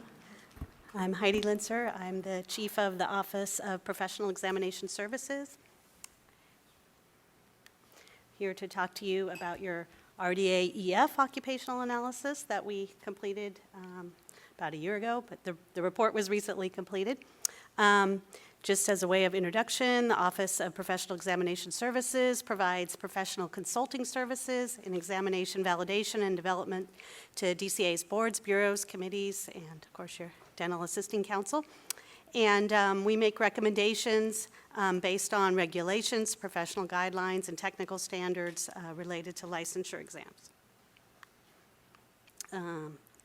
Licensure exams, they must provide a reliable method for identifying practitioners who are able to practice safely and competently, and they should focus on entry-level tasks and knowledge important for public protection. Some more background on OPES. Business and Professions Code, Section 139, mandated that DCA or OPES make a policy regarding examination development and validation. And part of that policy requires boards, bureaus, and committees to conduct an occupational analysis every 5 to 7 years for each of their licensing classifications. And BMP 139 also requires that boards submit a report every year indicating the status of occupational analysis and examination development. So OPS has been working with the dental board very closely to assist you with bringing all of your examinations into compliance with 139. And we really enjoy working with the board and the staff and the subject matter experts and learning about your profession. It's really interesting to see all the work that you do and how intricate it is, especially the RDA and the RDA-EF. Have no idea until we work on these projects how much is involved in some of the practice-related trades, the healing arts. So, appreciate that. Okay, so as I said, for your licensure exam, we need to focus on identifying practitioners who are able to practice safely and competently, focus on entry-level tasks and knowledge important for public protection. Professional standards and guidelines dictate a structure and a process for developing a valid, legally defensible exam. And so that process starts with the occupational analysis, as what we're doing for a lot of your programs. We started with that step. And we're going to talk about that in more detail. So that's what we do as a first step to develop a description of the scope of practice of your profession. Following the occupational analysis, one of the final results of it is an examination outline that tells us what content should be covered on your licensing examinations and in what proportions, so how much weight is given to the different subject areas. Once we have that examination outline, then we go to work at item writing or writing test questions to make sure that we cover all those content areas. And we work with subject matter experts to do all these processes to make sure that everything is job-related and legally defensible. Once the test questions are written, we have another review of them by other subject matter experts. They review and revise the test questions that were written by previous groups. And then we work to develop a passing score for that examination. Some of yours are set in regulation, but there is another process for evaluating the difficulty of the examination based on subject matter experts' opinions and determining a criterion reference passing score. So we're going to work with your board to move all your exams to that type of passing score. So as I said, occupational analysis, it defines practice in terms of the actual tasks that new licensees must be able to perform safely and competently, and also the essential knowledge required for safe and effective practice.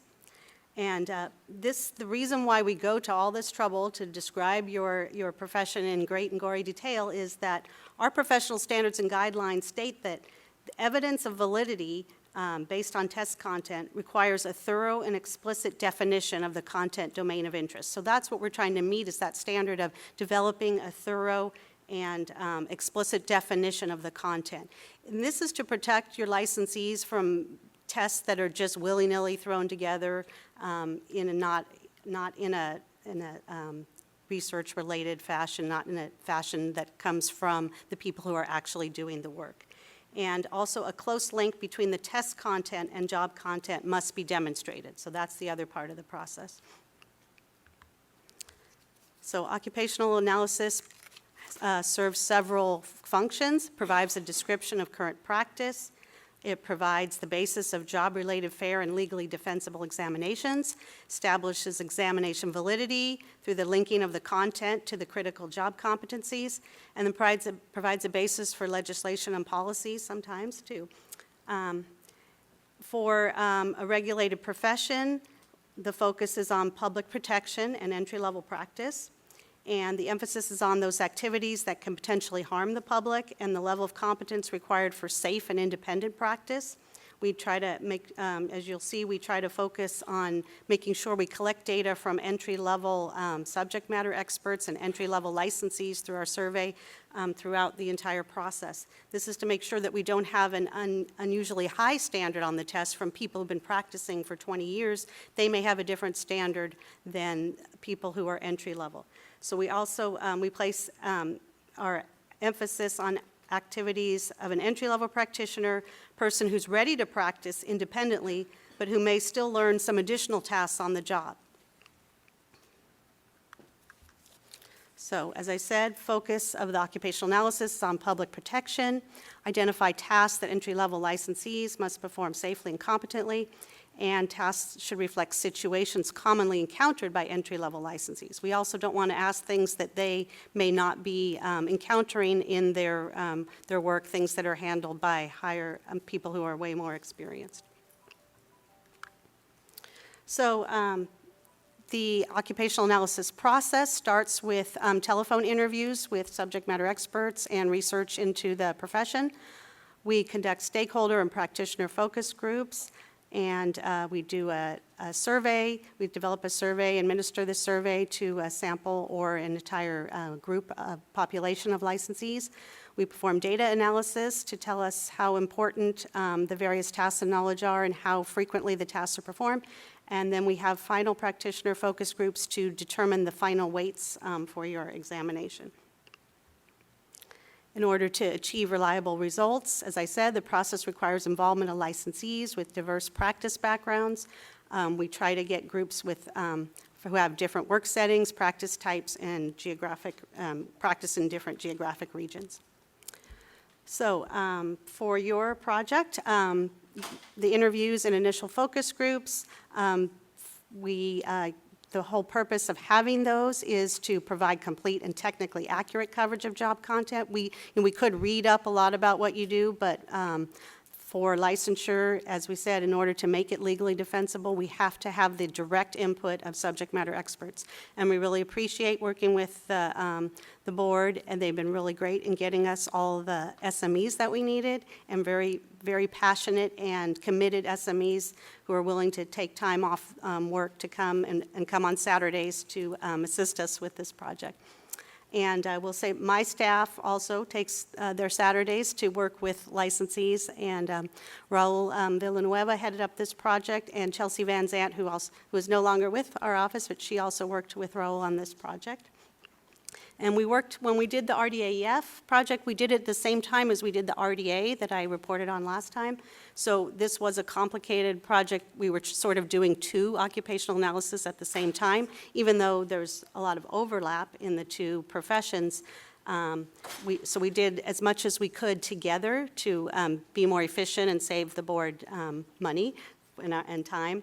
But at some point, we had to split them into the two professions. So we had the stakeholder focus groups together in June of 2015, and the groups included some dentists, RDAs, RDAEFs, and an educator. And those stakeholder groups were to identify just trends in the profession and get any concerns out before we started the actual process. And then we discussed changes and trends, as I see, I already said that. We had workshops in July and August to develop the tasks and knowledges and identify the demographic variables. And then we developed a survey based on the information. And so the surveys for the RDA were separate from the survey for the RDA-EF. So we made two separate surveys. We administered a pilot survey to see if we needed to change anything, and then a final survey. So the survey administration, so we had RDA-EF ones. We did a proportionally stratified sampling by years licensed and county of practice. So what we do is look at how many years people are licensed, and we oversample entry level, which to us means 0 to 5. And that's to make sure we get enough response in that entry level perspective that I was talking about. We don't want all of our data based on people who have been licensed for 20 years or more. And over time, over the years, we found if we just sample everyone, we tend to get more data from people who are licensed 20 years and more. And so we have to oversample the 0 to 5 in order to make sure that their responses are represented. So for the RDAEF, we did that, and we sample by county to make sure that we get a representative sample from across the state. So big counties, we select less people, and smaller counties, we select more of the people in order to try to even out that data. For the RDAEF2s, we sampled 100% of that population.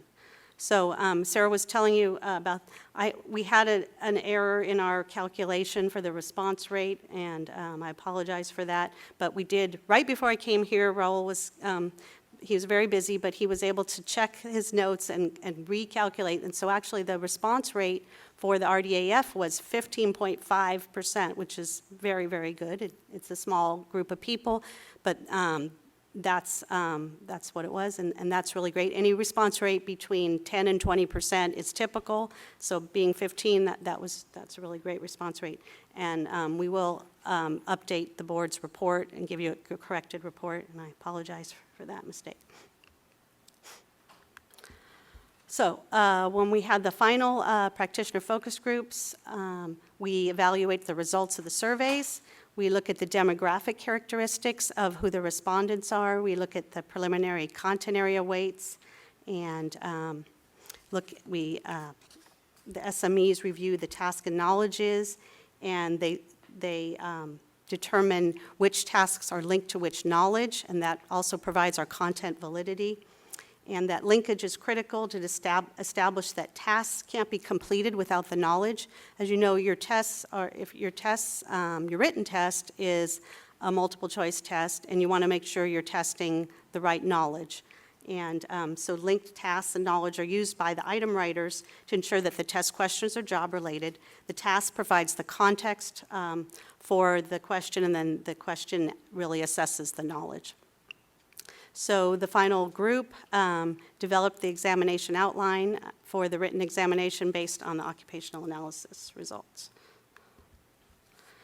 So now we can talk about the actual results of your study.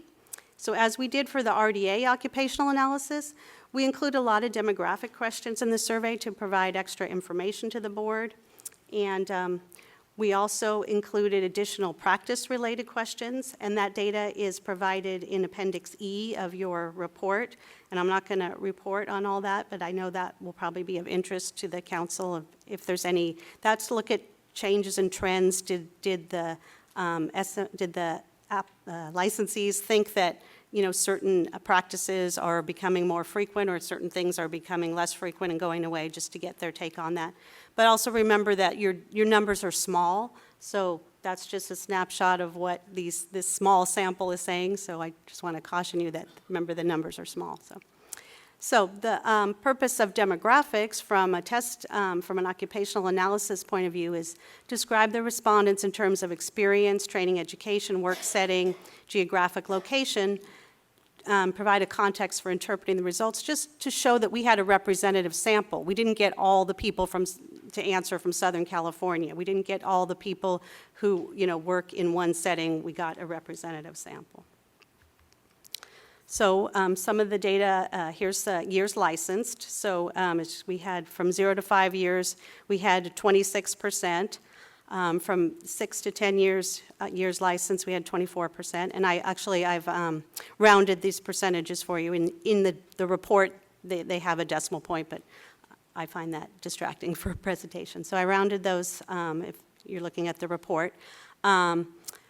For people 11 to 20 years, we had 32%. So we still kind of got that big number from 11 to 20, even with the oversampling.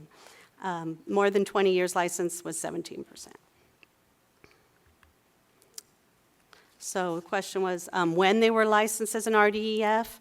Prior to 2010, when you had your change in practice, regulatory change, 50% were licensed prior to 2010, so they're currently an RDAEF.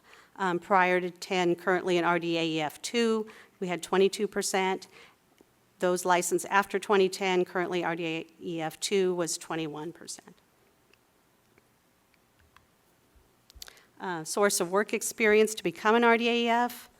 So 63% had on-the-job training from the dentist, 31% private career school, 26% community college program, 15% university level program. On the job from experience to RDA, RDAEF, 7%, private educational school, 6%, and then the others were very low numbers, community dental and online school or military. Primary work setting, so most were in group dental practices, 46%, solo dental practice, 40%, specialty dental practice, 4%, government, public health, dental school, military, very low. Here's the type of dental practice in primary work setting.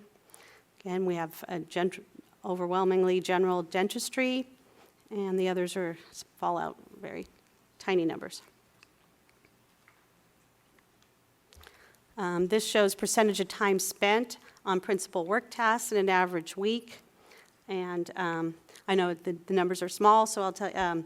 So the 37% said of their time was spent assisting dentists at chairside. Taking final impressions for permanent indirect restorations, that was 14.6% of the time. Placing a retraction cord for impression procedures, 14%. Taking final impressions for tooth-borne prosthetic appliances, 9.6%. Conducting direct restoration-related work, 9%, and that's EF2s only. Cement permanent indirect restorations, 7%. Perform preliminary adjustment of permanent indirect restorations, EF2s, 5.6%. And working with endodontic master points and accessory points, 3.6%. And conducting preliminary myofunctional evaluation of the head and neck, 2.3%. And that one's also EF2s. So they have quite a variety of tasks that they perform. It's very interesting.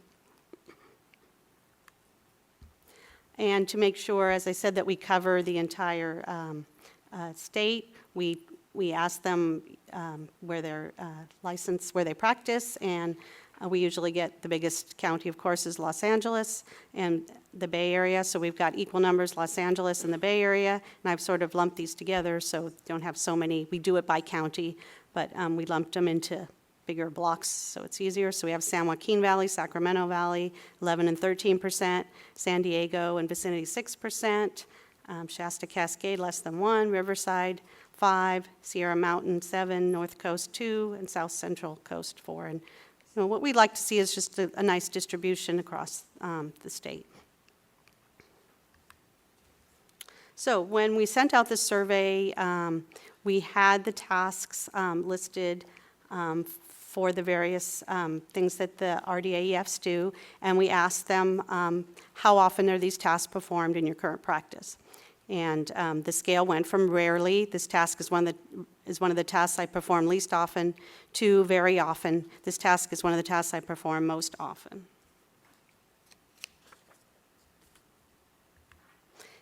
And then they were also rated on an importance scale, so from 1 to 5 of minor importance to critically important. How important is this task in the performance of your current practice?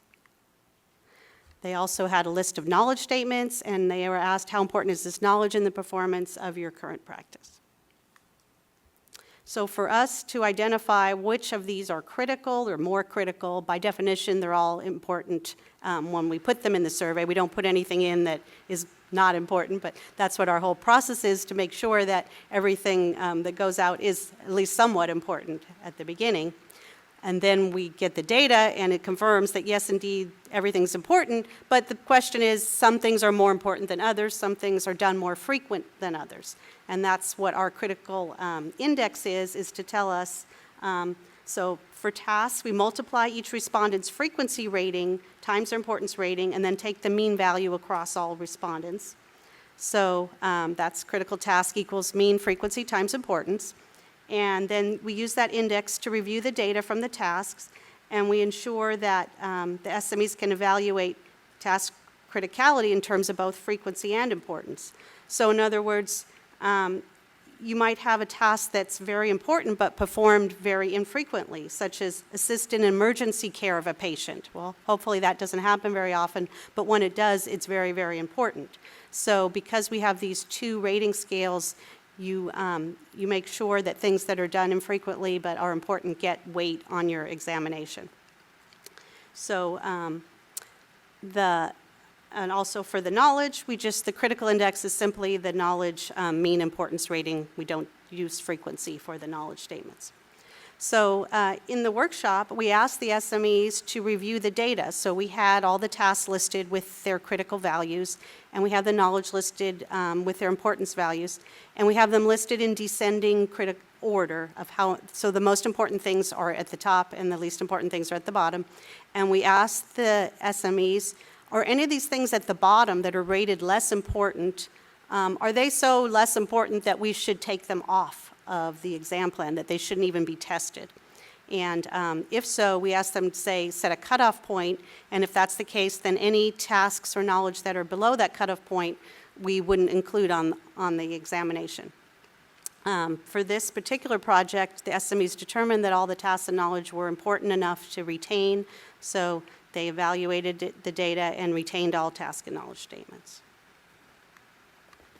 So one of the results, as I said, of the occupational analysis is the specification of the weights for the various content sections of the examination. So we call this the examination outline. And so for the RDAEF, we had the SMEs review a breakdown of weights for the different content areas, and they looked based on the critical task values, and we also had them review the breakdown based on all the knowledge importance values. And then they had a discussion, and they used their judgment to determine the weights that they thought best represent the relative importance of each content area to RDAEF practice. So they determined that patient treatment and care should be 40% of the exam, dental procedures, direct and indirect restorations 45%, and dental specialty procedures 15%. They determined that the majority of practice-related knowledge was located in content areas 1 and 2, so that's why those have a lot more weight than the content area 3. And they also broke down content area 3 into endodontic procedures and prosthetic appliances. So as part of the process and as part of the report, we like the report to be meaningful to other stakeholders in the industry, so we try to put some additional narrative information in there that can be of assistance when people outside of the profession are reading the report. So we asked the SMEs to assist us with developing content area descriptions, so if someone didn't know what this profession was about, they could say, oh, what's involved in patient treatment and care? What's involved in dental specialty procedures? So we have developed these content area descriptions. So patient treatment and care assesses the candidate's ability to review the patient's dental health by assessing medical and dental history, to note and chart the oral cavity, and to provide instructions regarding oral hygiene, preoperative care, and postoperative care. Dental procedures, direct and indirect restorations, content area 2. This area assesses candidates' knowledge of materials, techniques, procedures, and scope of practice regarding direct and indirect restoration dental procedures. And content area 3, this area assesses candidates' knowledge of materials, techniques, procedures, and scope of practice regarding dental specialty procedures. And this also shows that, we're covering all of the scope of practice for an RDA-EF. So, next steps for your board for this program would be to develop new test questions based on the updated occupational analysis, and at some point review the RDA-EF practical examination and make sure that's covering critical areas of practice. And as you know, we're working with your board to do a lot of your programs at once, so we have prioritized some projects to be done before others, and we're working with the board to make sure that they all get done. At all times, we're working on multiple projects of yours, but I can't tell you exactly when we're going to get to the EF. It's on the list, and the next board meeting, we'll talk maybe more about all the board's projects and the status of them and the timeline for getting everything updated. Is there any questions? Yes.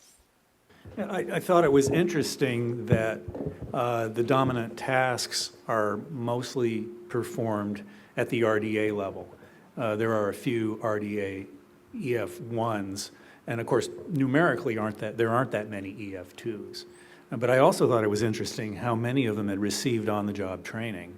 And I know a lot of the EF1s were originally brought with their dentists to the program and sort of trained with them. In fact, that was a requirement for a long time. And so it kind of works out. But, you know, we've always been curious as to how much the EF2 duties were actually being utilized. In fact, we did a previous survey of that. But it does seem that they've made it through, and they are part of the occupational analysis. So they're being done enough, I guess, that they are, you know, they're being validated as actually being utilized in the workplace.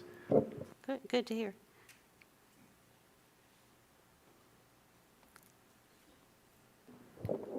On topic, but a little off. With the rise of associate dentistry happening right now in the profession, how does one utilize the EFs when there's a limited number that the overseeing dentist can have? How does that apply to an associate?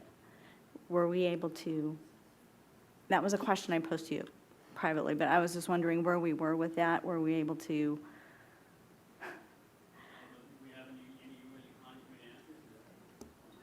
Okay. How many RDIEFs can be working for a dentist at the same time? Right now, it says 3, but what if it's an associate? Can the associate have 3 as well? If the associate is the associate dentist? Yeah. That was a question posed to me by an office who utilizes their EFs, and I said I'd bring it to the board. 'Cause I didn't. That's a Spencer issue, okay? So we have a dentist who is utilizing 3 RDAEFs, which is the maximum that one dentist can have at one time. That And he dentist has- brings an associate in. Right. Now, this is another licensed dentist. Can that associate then have 3 EFs as well? Is it per doctor? Is or it per per office? office? Right.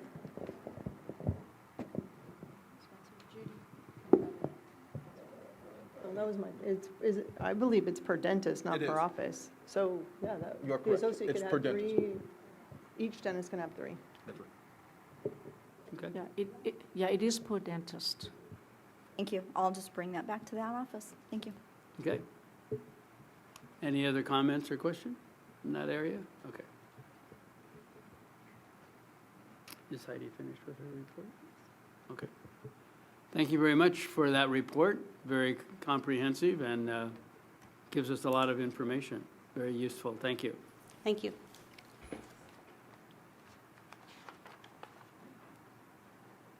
Moving on to joint 7.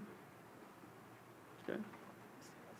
Okay, joint agenda item number 7, action regarding the registered dental assistants in extended function written examination in accordance with code section 139 requirements. So as is standard practice, after an occupational analysis is completed, it's usually then time to work on the examination development to update our current examinations to link it to the findings of the occupational analysis. So today we're asking the board and the Dental Assisting Council to consider and possibly direct staff to work with DCA's Office of Professional Examination Services to update the board's RDAEF written examination based on the findings of the recently completed occupational analysis of the RDAEF profession. So at this point, this is just asking for permission to direct staff to initiate the contract agreement with OPES. That would be followed up with a series of workshops and examination development with the potential new examination to be released, I believe, in 2018. Okay. Do I have a board member that is interested in stepping up to the plate on that one? You can just say so moved. I can say so moved. I was told by my boss I could say so moved. Kevin's the boss. Okay, Yeah. so moved. Proceed. Who's Okay. second? Sounds good to me. Does it need a second? Yeah. you do. Okay. So moved needs a second. Yes. But you can't direct staff on your own. I'm trying here. I know you are. I can direct staff, but you But can't direct staff. okay. I do have limits, right? Public comment. So it was moved and seconded. Any public comment? Any further comments by the board? We'll take a roll call vote. Dr. Morrow? Yes. Forsythe, yes. Burton? Chappelle Ingram? King? Sorry, I missed Dawson. Katie? King? Yes. Lai? Lay? McKenzie? Stewart? Witcher? Wu? Contreras? Yes. Ramos? Davis Washington? McNeely? Motion carries. Okay, agenda item number 8. I'd like to introduce Leslie Compaz. She is one of the new AGPAs in our dental assisting unit. She has been tasked with the dental assisting regulatory package, and she's been coordinating and running all of the regulatory workshops. And so since we're in Sacramento, I asked her to come and give the report today. Good afternoon. Leslie Compaz, Educational Program Analyst for the Dental Assisting Unit. So I'm going to be giving a brief update on what's going on with these Dental Assisting Council regulatory workshops. To date, the board has successfully held 4 regulatory development workshops, with 3 remaining throughout 2016. So our aim for the September 16 regulatory workshop is to finalize the discussion on RDA programs and go ahead and commence the discussion on the RDA-EF programs, educational programs. And as you can see, there's one scheduled as well for October, and the last one, December 16th. Any questions? Sounds good. Any questions from the public in attendance? With none said, agenda item number 9 for joint. Any board members or any public comment on items not on the agenda?